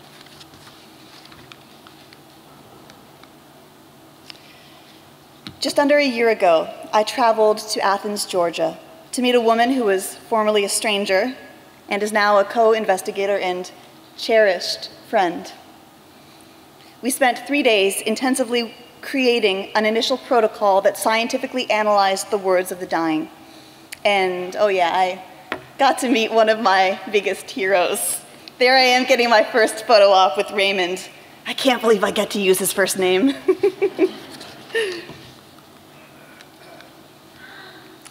Our protocol is revolutionary and methodologically very detailed because of the sensitive subject nature, but it's the first of its kind, uniting linguistics, philosophy, medicine, psychology, and spirituality. More importantly, and with great feedback from our review board, we have endeavored to include family members and loved ones at almost every step of the way, acknowledging that dying is still very much an intimate process that includes significant others who need to be informed and advised. Here are some of our, interesting. Our research questions. Here we go. Here are some of our research questions. Note that we are not seeking here to measure the transition into the afterlife, though Raymond hopes we might see in the evolution of language a way of charting what happens to consciousness as the physical body shuts down. As a researcher, I need to be open to the fact that we might find none of this means very much, but we might discover some very interesting things too. We are not doing parapsychological research here. We are classifying and categorizing the utterances of the dying, hoping to answer the above questions. I also want you to understand we're not looking at many details here because our team, as our school, is small. But we are beginning an exploration and investigation in the hopes of one day looking at any and all variables that contribute to our understanding of what people say at the end of life. And why is it important? And to whom? What are the benefits? Because people are still so afraid of death in so many contexts. We hope to train care providers to help accompany patients and loved ones on their journeys, as educators and death midwives, helping to make what can be a jarring and frightening experience less so. We hope families will be able to engage in metaphor and enter into the reality of the dying person, if that person doesn't appear to be on the same plane as the rest of us. helping to broker bonds across the lifespan. And for academics, we're not just contributing to, but really pioneering an entirely new area of research in end-of-life studies too. So, how are we going to do it? This is just a very brief overview of a study that, while low-tech, is actually more complex than you might think. We will work within our community to identify potential participants who might be interested in helping. For now, we're only authorized to record language that happens in private home environments. So, if our participants are transferred to a hospital environment, we'll have to suspend recording until and if they return home. There are so many moving pieces and staff at the hospital that we want to pilot the study in a smaller, controlled environment where everybody at the bedside can also agree to be recorded. And even though this is very important, we're only analyzing what the dying say. We need to respect that the presence of a recording device can be confusing and that those deathbed words, often sacred, sometimes scary, may not always contain information a listener wants to hear. So for those reasons and more, in our pilot study, anyone whose voice is recorded must sign in and let us know they agree to be recorded. Once potential participants show interest in the study, we'll arrange to meet with them as well as key family members to discuss it.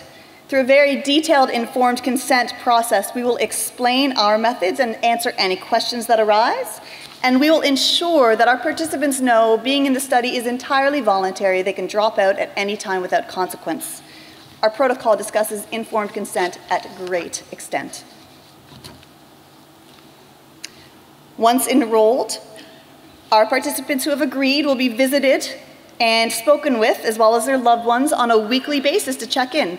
We'll also be looking at medical records to document diagnoses and medications, and we'll collect other types of information like age and other types of diagnoses and medications. That will help us understand, we believe, during the analysis process, if any of these variables are correlated with certain types of language at the end of life.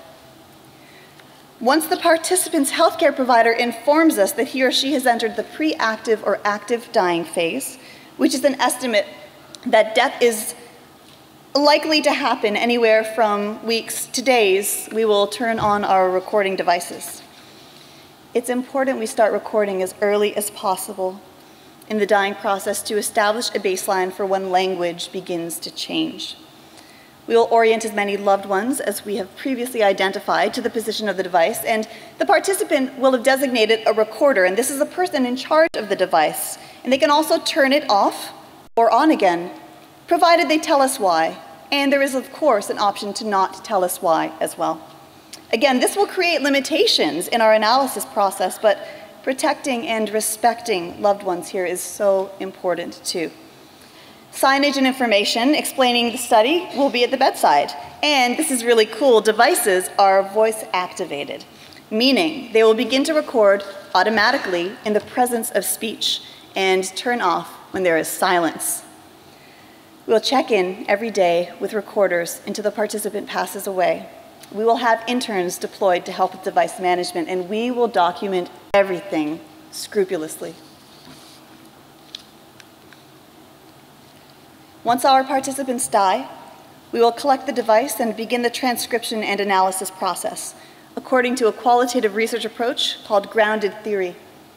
This approach emphasizes inductive as opposed to deductive reasoning, is holistic, immersive, and flexible. And we hope to create new theories by analyzing data, creating knowledge as it arises. We'll look for commonalities between themes, often called a hermeneutic approach, and create categories. We will want to see if there are any consistent elements of language and psychological themes that arise, and we'll have a team coding the data independently and then convening to discuss to ensure reliability. We hope to have initial findings, or at least some interesting follow-up information after the death of our first participant. We're expecting that this process will take about a year from data collection to analysis to submission to peer-reviewed journals, but we will be providing updates throughout this time. Here's who will be involved. We'll need a small army to do this research, and we hope the core of it will be comprised of Bryn Athyn College students and graduates. Our academic program has already prepared future interns for this type of rigorous approach. I've been asked by so many what we need in order for this project to begin. I'd like to ask for your help tonight with donations, as while the project is small, there will be expenses. We would love for community members to take ownership of RICD too.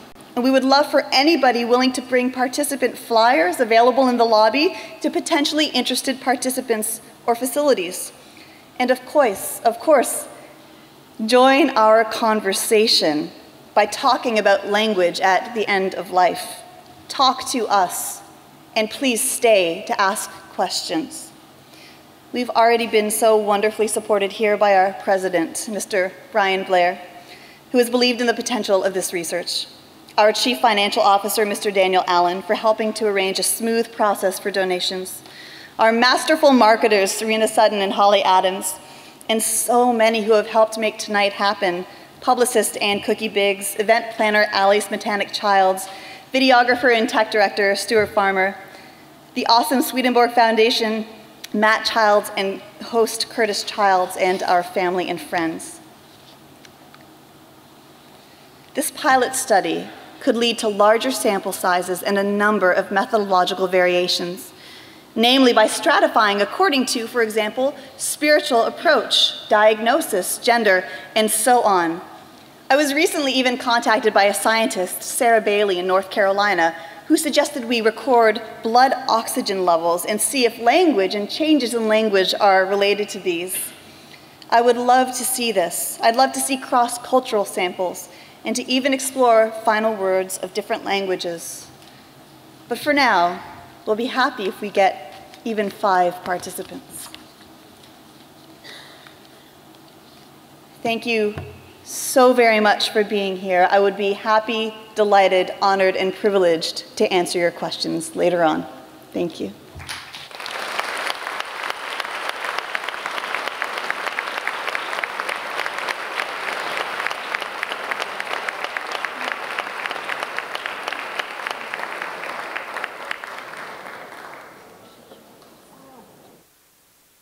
My great-grandfather stretched out his arms and said, "Wait for me, Daddy, I'm coming home."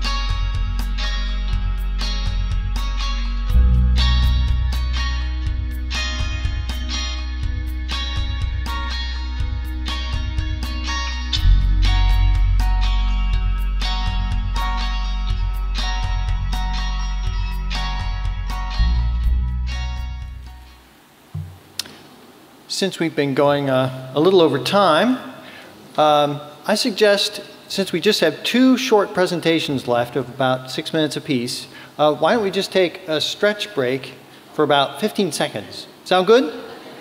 Then we'll close it off with just my presentation and Jonathan Rose's. Then we'll have the intermission. So yeah, stretch. People online can stretch too. Yeah, that's good.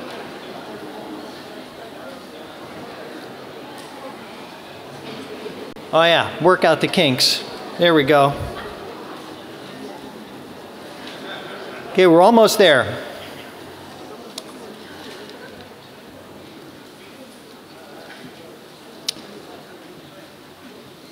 So I'm going to speak about intelligibility, assumptions, intentions, literalism, and hermeneutic background. Intelligibility and unintelligibility are dependent on our assumptions and intentions, as well as the assumptions and intentions of others. Here is an illustrative example. One Sunday morning, a preacher told his congregation, "Everyone who wants to go to heaven, come on down to the front of the church." And the whole congregation came forward, except for one man at the back. Thinking the man had not heard him, the preacher repeated his invitation. Still, the man remained seated. Finally, the preacher went back and asked the parishioner, "Don't you want to go to heaven after you die?" The man replied, "Oh, when I die." "I thought you were getting a group ready to go right now."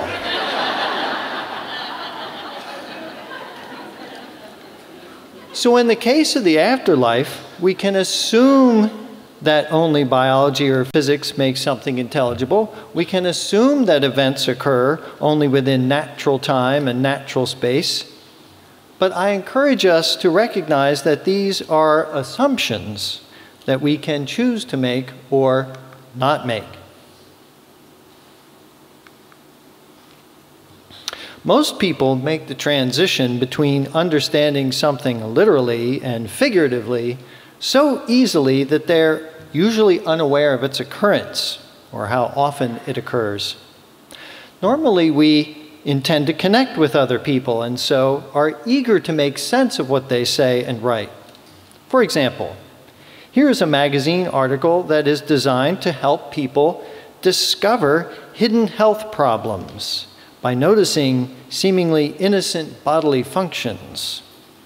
This is perfectly normal interpretation of the title. However, when we take it literally, we find a contradiction. For two of the potentially deadly symptoms are snoring and coughing. And of course, these are anything but silent. But there is a use in being literal. We want our pharmacists and our electrical engineers to be very literal-minded on the job. And philosophers and other academics are sometimes trained to be literal-minded. So it has its place in the vast global organism that is intellectual inquiry. Yet literal-mindedness can be taken too far or misapplied. Imagine if every time you said, "Love is in the air tonight," someone rejected your observation by stating, "No, nitrogen, oxygen, and carbon dioxide are in the air tonight."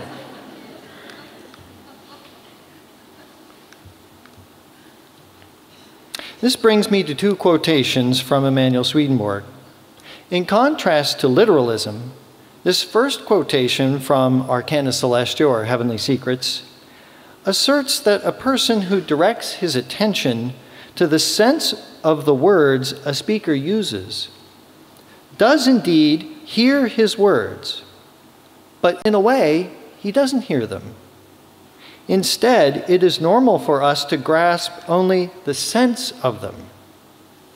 In the second quotation, Swedenborg explains how our minds have both an exterior that links us to the natural world and an interior that links us to the spiritual world.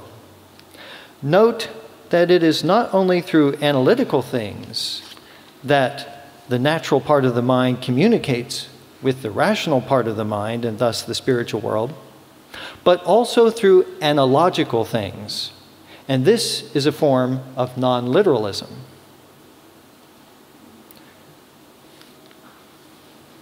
Now, hermeneutics is the science of interpretation, and what is in our background affects our ability to make sense of something. For example, if you watch the Bollywood film Amritsar to LA, you might understandably conclude that it was just another typical rom-com travel story that takes place in one city in India and another in America. However, if you watch the same film, knowing that it is also sold with the title Bride and Prejudice, and moreover, knowing that this is based on the book by Jane Austen entitled Pride and Prejudice, why then you would interpret the dialogue, specific scenes, characters, and indeed the entire film in a different light, and thus derive a much different and richer meaning from it. Speaking of hermeneutic background, in the book 100 Names for Love, Diane Ackerman explains and examines the aftermath of her husband Paul West's stroke. As the writer worked with a series of speech therapists, he would utter words such as smurd, grap, looch, when asked to name the object pictured in front of him, a broom. The therapist would tell Paul that his words were nonsense and then give him the correct word. However, when asked to name a telephone that was pictured, he said, tesseract. His wife, having a highly literate background, knew that this was not nonsense. Instead, it was a very clever application of a word that means a three-dimensional object unfolding into a fourth dimension. Paul said that due to his strokes, quote, words come like tardigrades for him, which again is not nonsense, for tardigrades is a real word. Yet if we don't have this biological term in our background, or if we lack the concept of simile, then we interpret his communication as unintelligible. Okay, audience, you ready? Let's see if your speech is intelligible or unintelligible.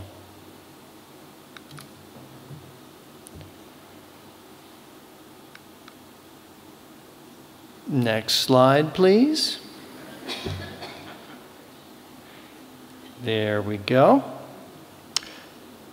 So this is a picture of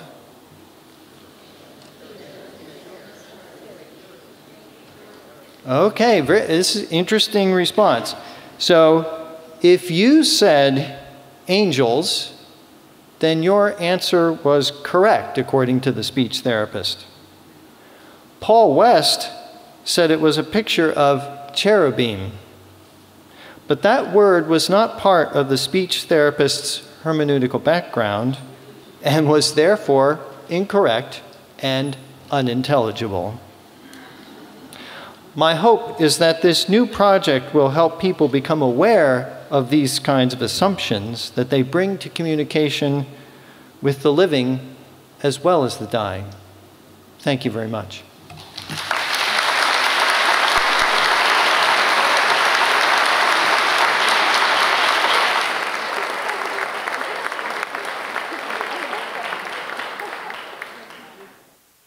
A few days before my grandmother died, she said to my aunts and uncles, "Can I go home now?"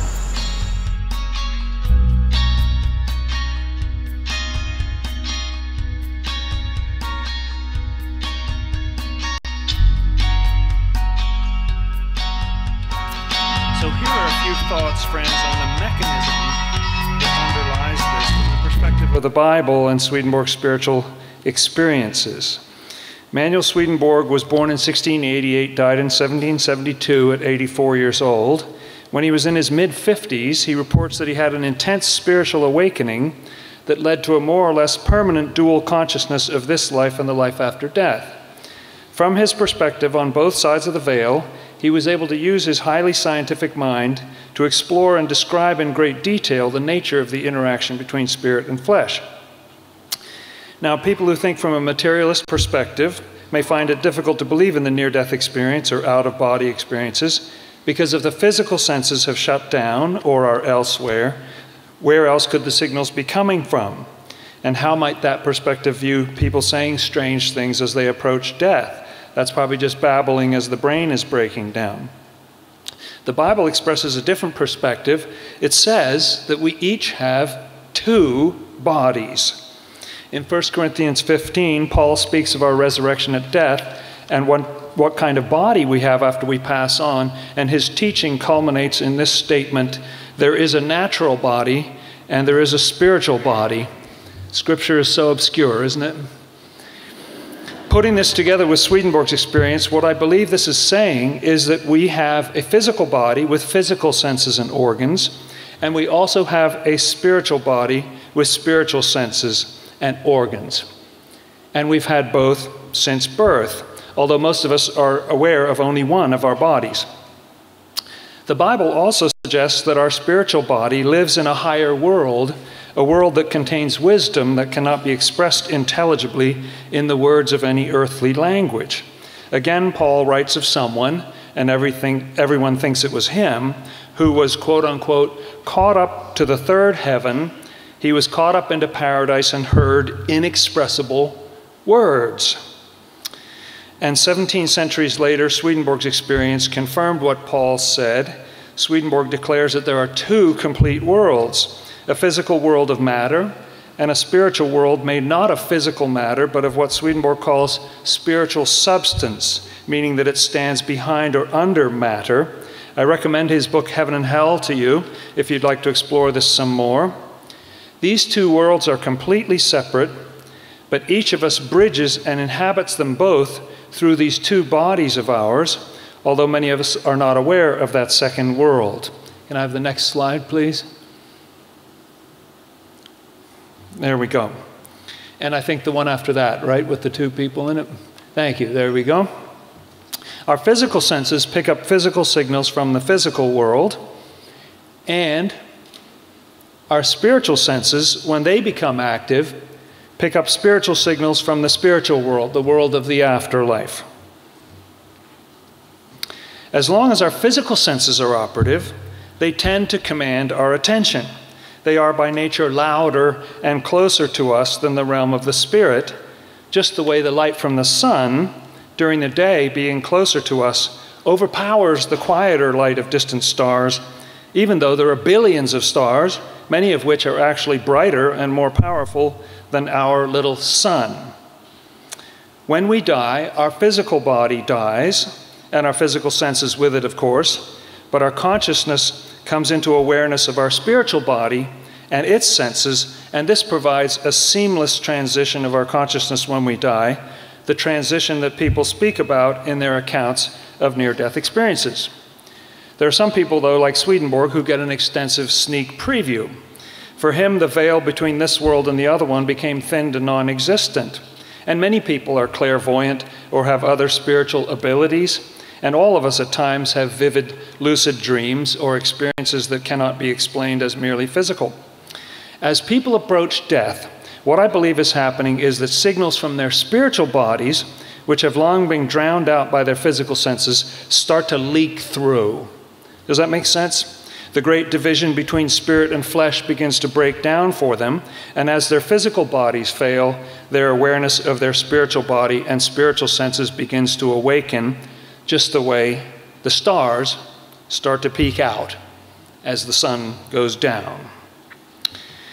Now, I've been trying to think, though, of a way to demonstrate this experientially for you. Hold two, hold two. I've been wondering how you could hold two experiences, hold two worlds in your mind at this.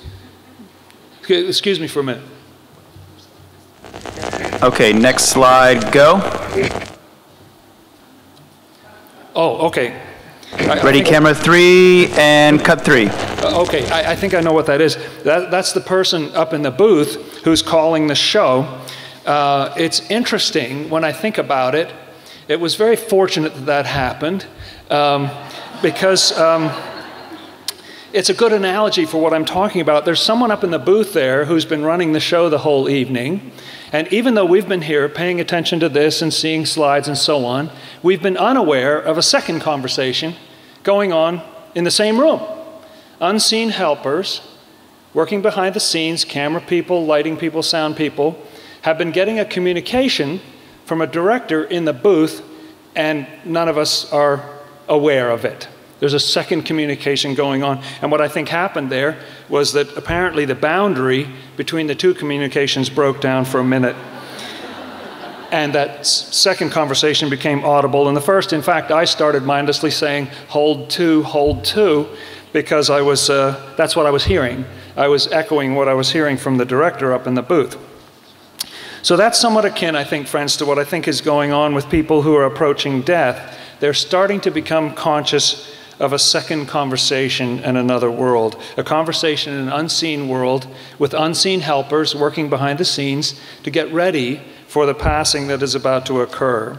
And that conversation and many other things from that realm sometimes cross over into this reality through the mouths of those whose bodies are gradually failing.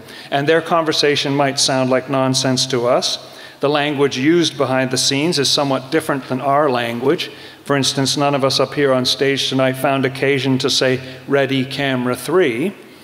But that doesn't mean it's not a language and doesn't have a purpose. Maybe we haven't heard such inexpressible wisdom before, and we're not sure what it means. So in conclusion, perhaps the next time you hear someone on their deathbed saying strange and wonderful things, you could think of it as offering you a glimpse of what they are experiencing behind the scenes. Thank you, friends.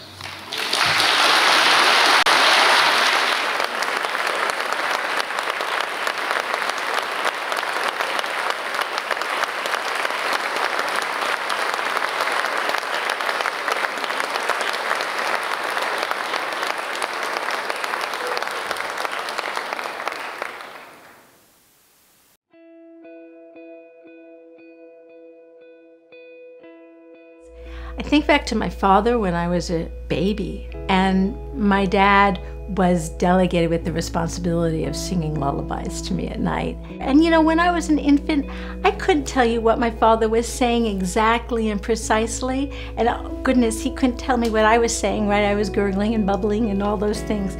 But the language, the rhythm of it, the way that we connected formed a bridge between souls. 3 years ago, my father passed away, and during the last 3 weeks of his life, I heard a language and I heard a voice that often goes unheard by many of us. Sometimes, in some cases, the voices of those who are dying actually frighten the people who care most about them. After my father passed, and his final words were, "Thank you, I love you," to my mother, I went to the library at UC Berkeley. I'm a graduate of Berkeley in linguistics, to look up what I thought would be obviously there would be tons of research on this amazing language of end of life. And I looked through all the databases, I looked everywhere, and I found nothing. When I was a kid, I was fascinated by Dr. Seuss and Lewis Carroll and other nonsense writers. When I went to medical school some years later, I quickly realized that terminally ill patients tend to talk nonsense in the last few days or hours of their lives, and that the family members who are left behind are very touched by this and puzzled. I felt, therefore, that it would be a great thing to do to study the dying words, the enigmatic nonsense that people speak in the last few days and hours of their lives, and that with the typology of nonsense that I had developed, we're actually able to see the patterns of nonsensical communications people share in the last few days of their lives. So I am very happily working on this project with my friends, Lisa Smartt and company, because I do think that this is a very interesting and important piece of work that has never been done. So interestingly enough, the Final Words Project is an amazing idea that involves collecting people's final words and analyzing what they say as they're dying. But Lisa Smartt didn't have an academic home for the project, and these days it's so important to have institutional review boards to oversee your research, and Bryn Athyn College happens to have an affiliation with a review board that would do that. Research into the Communications of the Dying, or RICD as we call it, is a project that falls under the umbrella of the Final Words Project. We're going to record those utterances and analyze from a linguistic and a psychological perspective what the words of the dying might mean. And this is groundbreaking work. There has never been work done like this anywhere before. This, I think, can give us a sort of backhanded way into the human mind, and I believe that this work will be able to track the mind of people as we go through the dying process. I really hope that the Final Words Project does many things. I hope it strengthens families. I hope it helps healthcare providers offer more compassionate care to the people that they're with. And I really hope that people are not so afraid of language that is different. We are asking for your help in funding research into the communications of the dying. We want you to be a part of the process and to own a piece of our project. And the money is going to practical things like recording devices, like signs at the bedside that help loved ones understand what the project is about so that they don't have to be afraid or confused when they see a recording device at the bedside. It's going towards data analysis, my time as a professor, so that I can properly analyze and train interns, psychology interns, and even English majors who are looking at the elements of language, so that we can train student volunteers to be a part of this research project. And ultimately, this might lead to publications that they can have their names on too. So I think that this is a very important project and that it's going to bring an entirely new kind of insight into the dying mind. You can't be human and living without at some point experiencing the death of a loved one. And so this project applies to every human being in the world. And what I really hope through the Final Words Project is, as we understand the language of those final days and we understand it more deeply, that we can create almost like lullabies but goodbyes in those final days.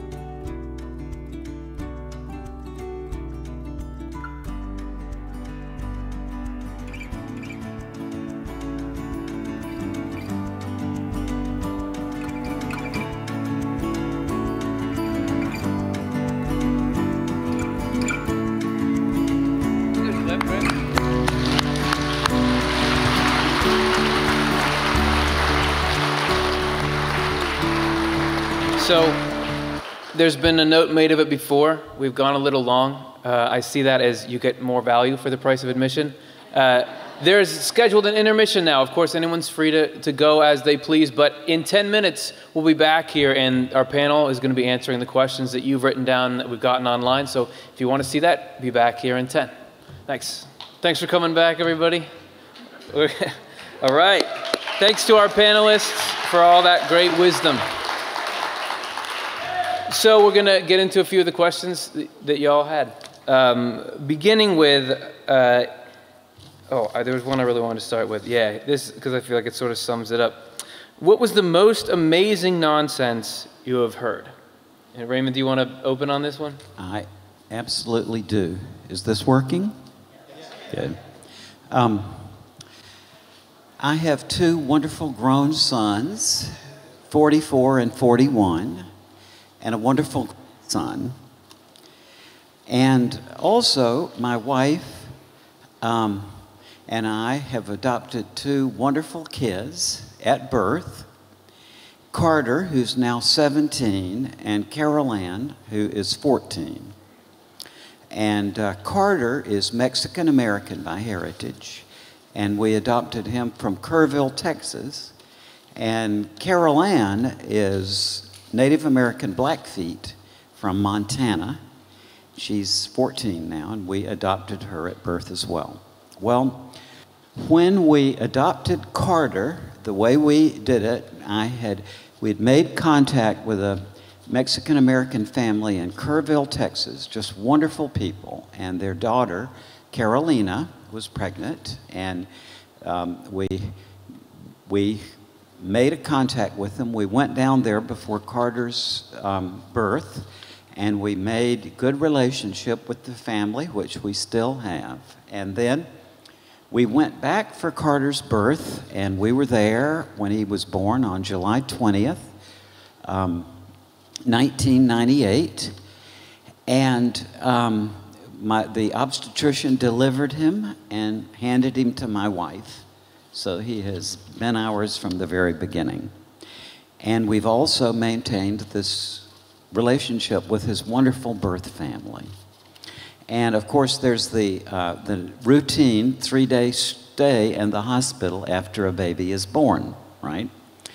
So on the day when he was 3 days old and we could take him out of the hospital, my wife and I and Carter went to a restaurant there in Kerrville, Texas, along with Carter's birth mother and her wonderful father and her mother. And we were all sitting around in this restaurant having lunch, and I was sitting there, my wife was sitting there, Carter was in his little carry-on seat. And the gist of the conversation was that Carter will always know about his birth family, and that And the passage of time, we'll all get back together and so on. And in the midst of this conversation, I looked up on the wall of this restaurant, and there was a placard there that was placed there for humor, and I'm sure you've probably seen the placard yourself. And this is what the placard said. Closed. I have gone out to find myself. If I should arrive before I return, please hold me till I come back. Now, to me, that was Carter's thoughts. And 4 years ago, April of 4 years ago, it came to pass, just as Carter, just as this sign had said. Carter's birth family came, his mother and his biological father. Subsequently, they've gotten married, and her parents were there, and there was that reunion. And I just, that shows to me that sometimes at least nonsense can convey a transcendent meaning, because that was exactly Carter's message at that point. Does anybody else want to speak to that? You try to top that? Okay. This is a question for Lisa Smartt. People near death often spend time asleep or nearly asleep. Do you think it would be useful to collect the utterances of healthy people when they talk in their sleep? This could be used to identify what is unique in the speech of those who are dying. Yes. That, That's a wonderful suggestion. Does anybody want to elaborate on that? This thing is on. Okay. I think it's interesting when you speak with people about their experiences. People that have had spiritually transformative experiences often discuss the modality of sleep taking them to different dimensions, or that sleep was the gateway by which they were able to have experiences with deceased loved ones and after-death communication. So if you speak with someone that's had this type of experience, they'll say, I fell asleep, but when I was with my loved one, I wasn't asleep. I was very much awakened in their presence. And I think, again, what we're doing with this methodology is describing and analyzing. So I think it would probably be an interesting extension of the research to see if there's any language when someone's in that hypnagogic state when they're kind of waking up and a little bit groggy, and see if the language yields anything interesting. It's a great idea. As a matter of fact, it's very common in the hypnagogic state for people to hear little pieces of nonsense. And this is the standard book on hypnagogic state is by Andreas Mavromatis, and it's called Hypnagogia. And it's a very, it's a huge book about, and this is what they talk about in there, that it's very common for people in the entry into sleep process, but the state between wakefulness and sleep, to hear nonsense going through their head. And it's also when people talk in their sleep, very often they talk nonsense. And it's indicator, and how many of you, for example, in your hypnagogic state, in that sort of twilight zone going into sleep, have that experience if you've heard nonsensical things? And again, if you look around the room, you see this is just very common. And in nonsense is also signifies transitions, as you would say. It's, for example, in shaman songs, as you can learn from Eliada's sort of classic on shamanism by Princeton University Press, 1964, if you want to look it up. But he talks about shaman songs, which in the shamanic tradition, it was a way of the certain group of the Siberian shamans said, we cross over to the other side by the power of our songs. But what this meant was that they felt that by uttering shaman songs, that they could pass over to the other side. And the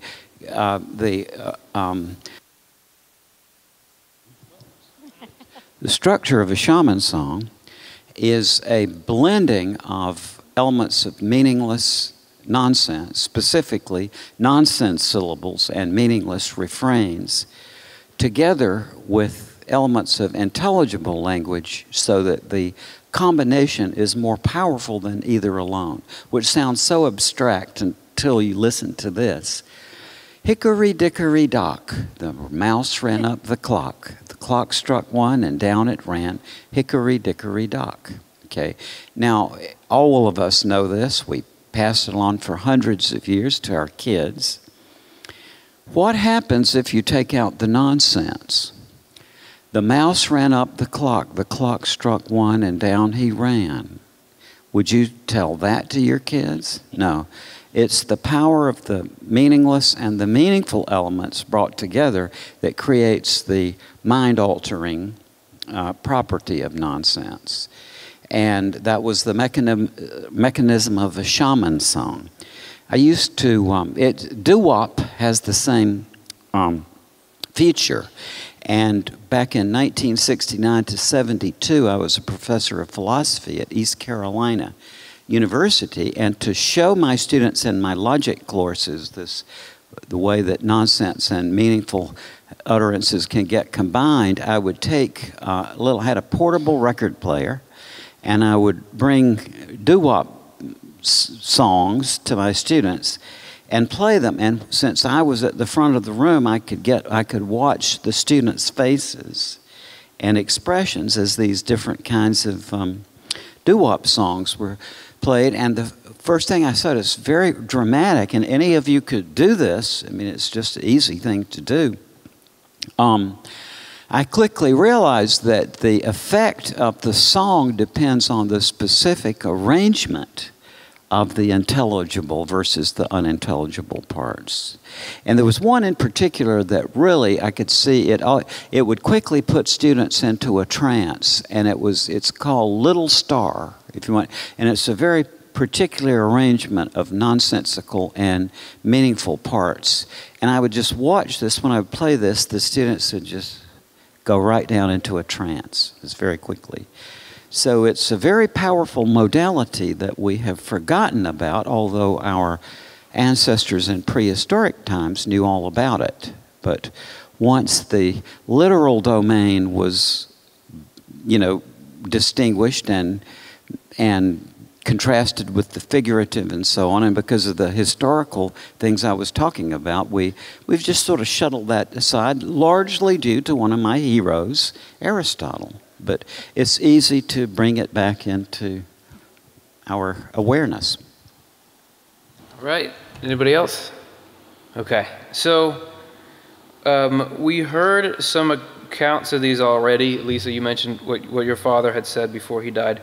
So we may not have anything on this, but somebody asked, what have been some dramatic personal changes you have seen in people's last moments? Does anyone on the panel have any stories being around somebody?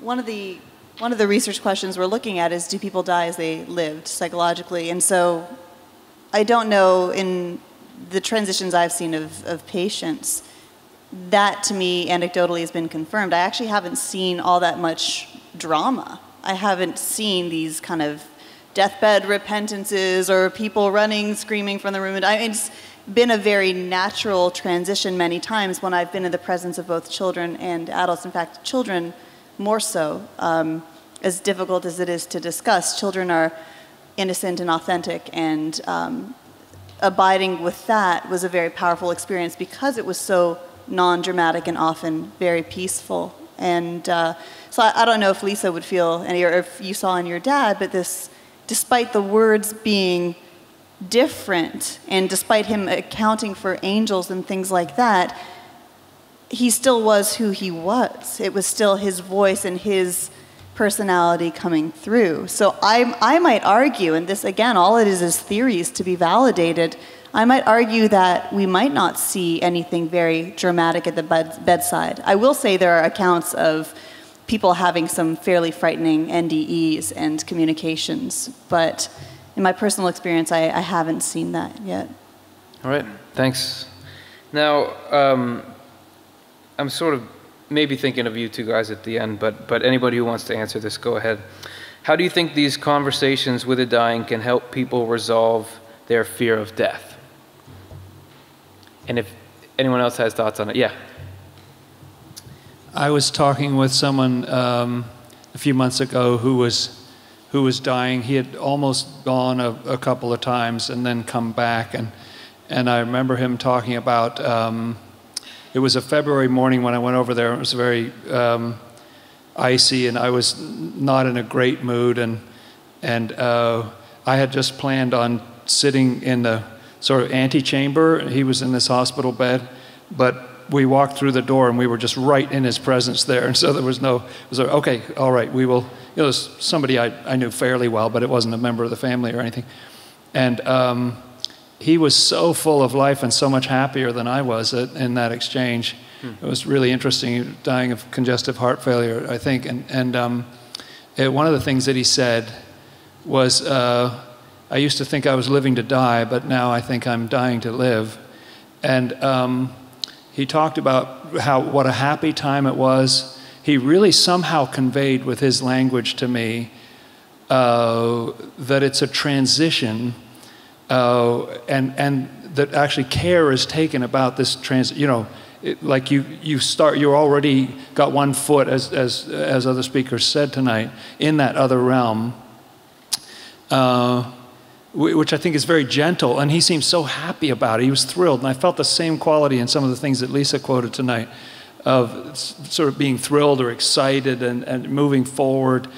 So I think it does help to remove that fear, which is pretty profound. I mean, we're all going to face it. We have no idea what it's going to be like, but I think it does take some of the edge off it. It certainly took some of the edge off it for me to see this person in such a radiantly happy state, having almost died a couple of times. Yeah.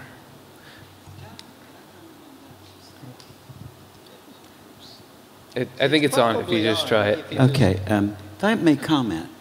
The example you used there is another example of how the incidence of repetition figures of speech increases as people get closer to death. And the specific one there that he used is called chiasmus, and it involves repetition in reverse. Like when you say, as Cicero, or Tully, as we call him, Cicero, said, eat to live, not live to eat, and many others. And it's a very complex figure of speech, and it's interesting that would be the one he would choose as, yeah.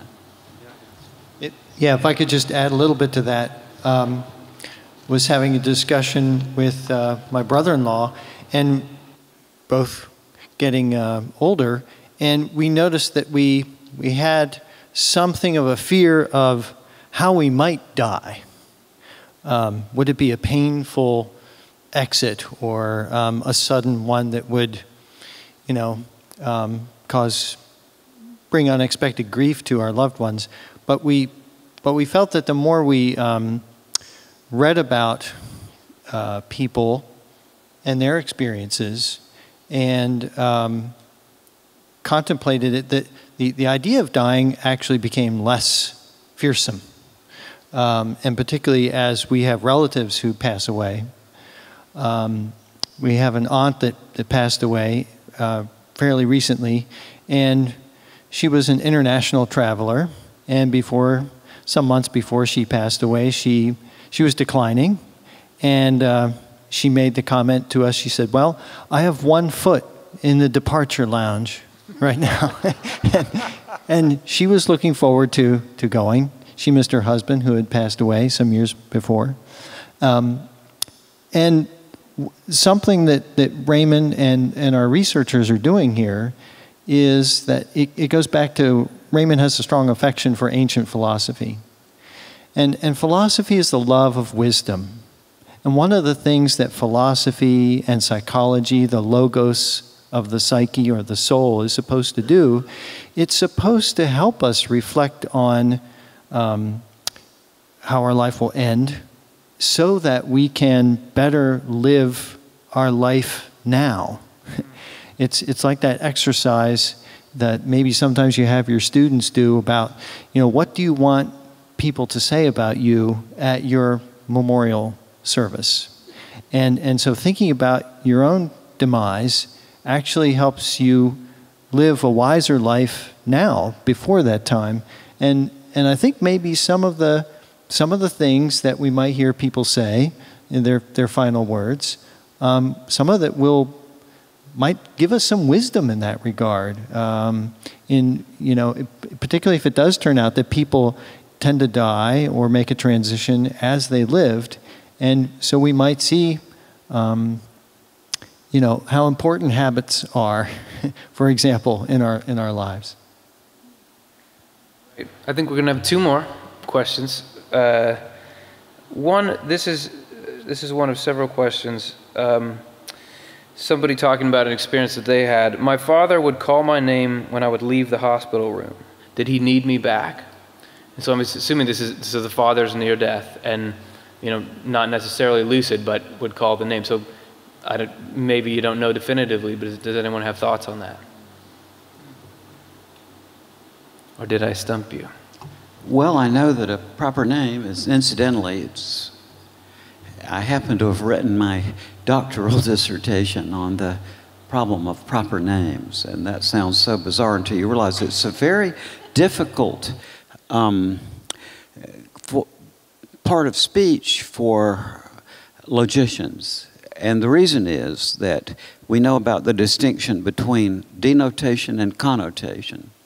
The denotation of a term is the class of all objects to which it can be truly asserted. Like the definition, the denotation of dog would be Fido and Rover and on and on and on.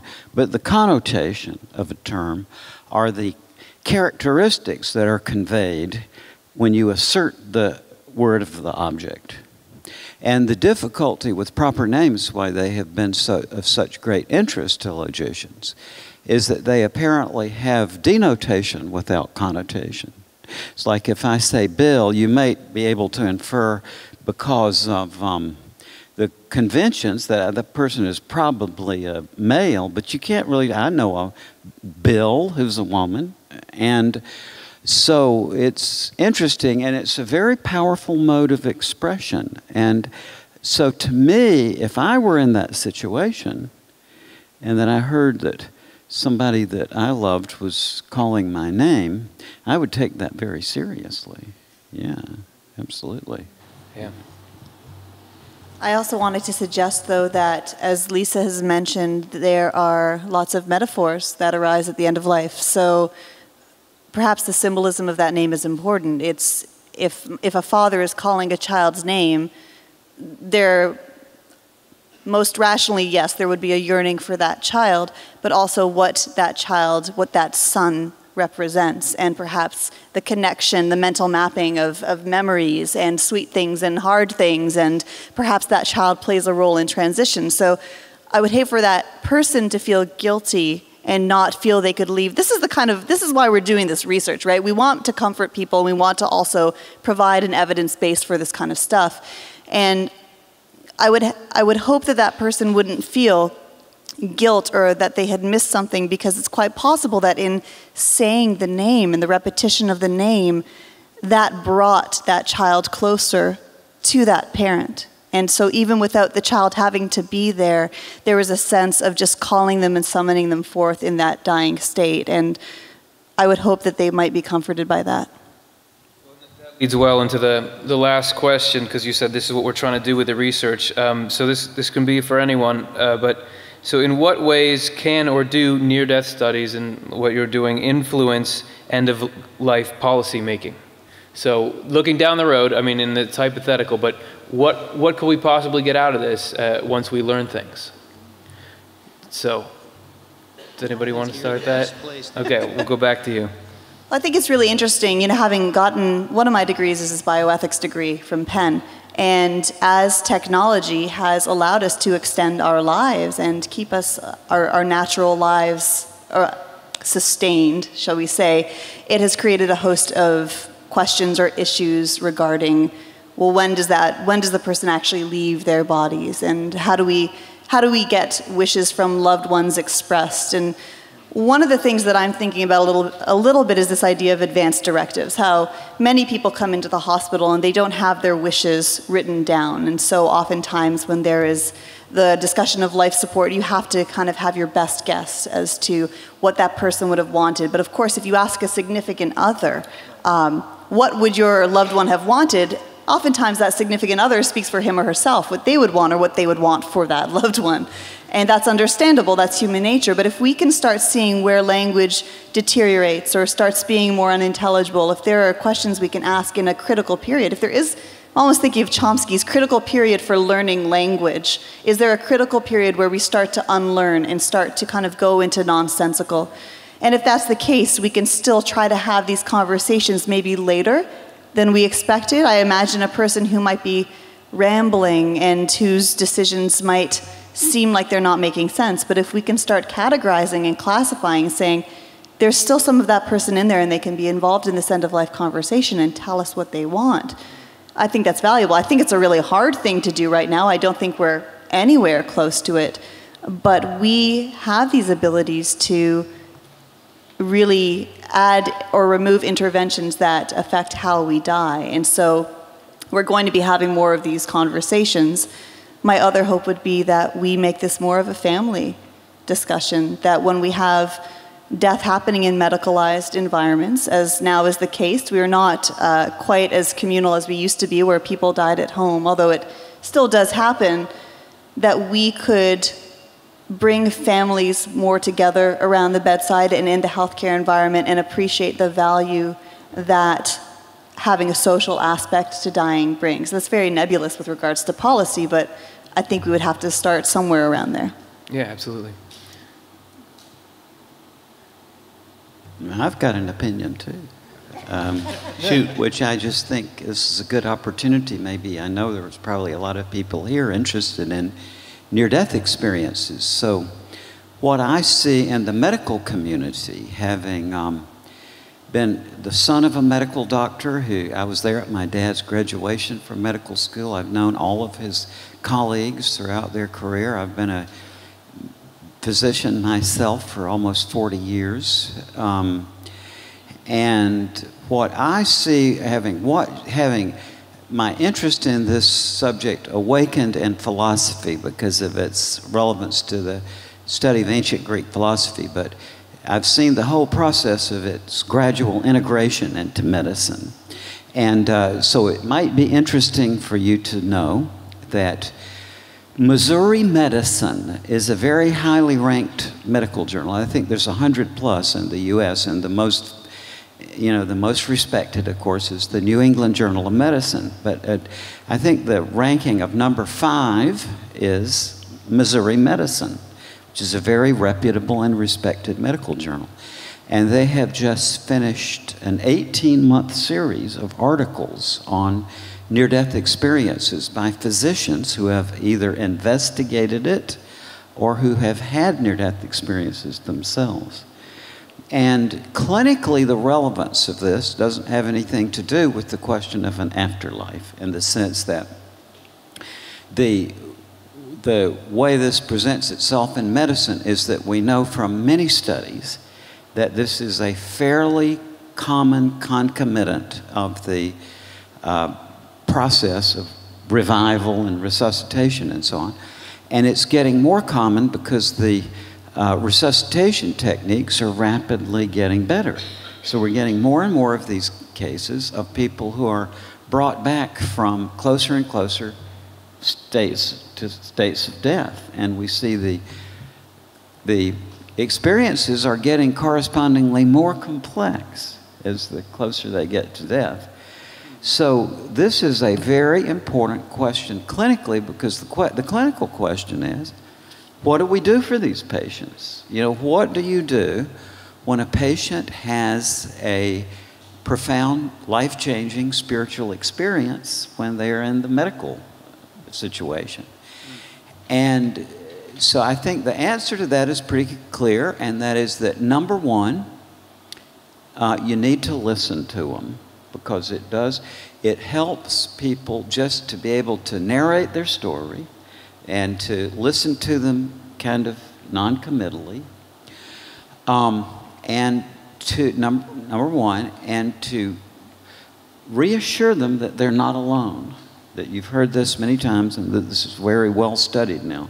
So it very much has a clinical relevance. And plus, another thing is that there are all kinds of other experiences that people have in the prospect of death that clinicians just need to know about. When I was an 18-year-old, I remember at UVA reading Plato's Phaedo, which is still, I mean, oh my God, what a work. And those of you who've read the Phaedo remember that when his friends go into the prison that day that he's to be executed, the first question they ask him is, Socrates, what's this that you've been writing songs while you're in prison? And the implication is here, maybe he's slipping under the stress, right? Because in the other works of Plato, Socrates is always portrayed as, you know, poets are liars and we're not going to have them in the ideal society and so on. Why this change there at the last few days? And so Socrates says, well, I'm responding to dreams and visions that lead me to pursue music.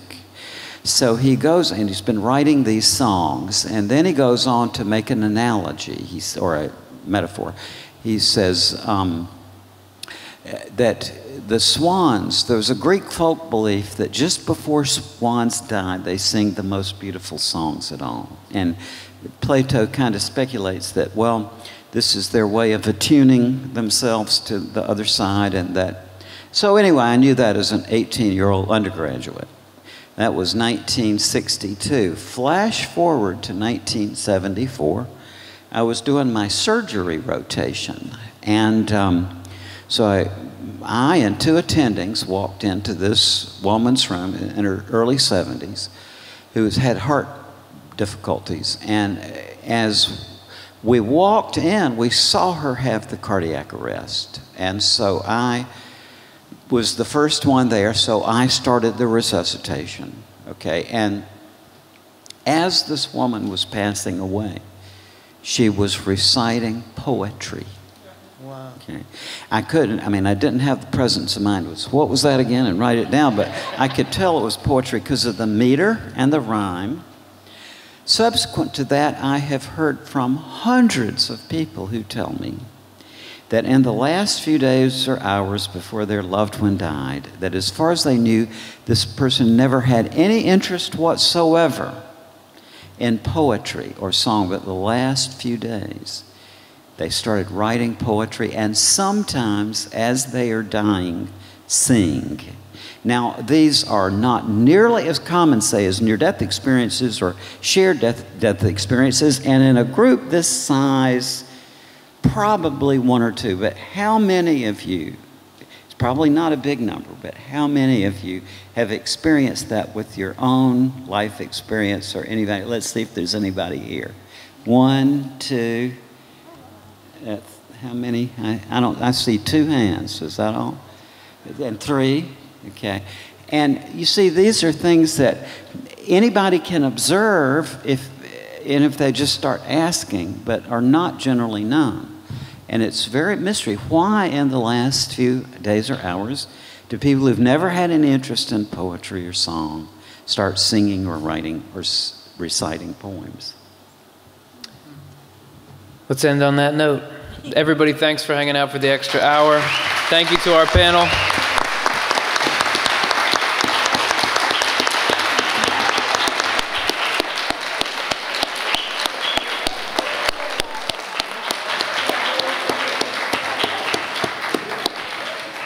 Have a good night.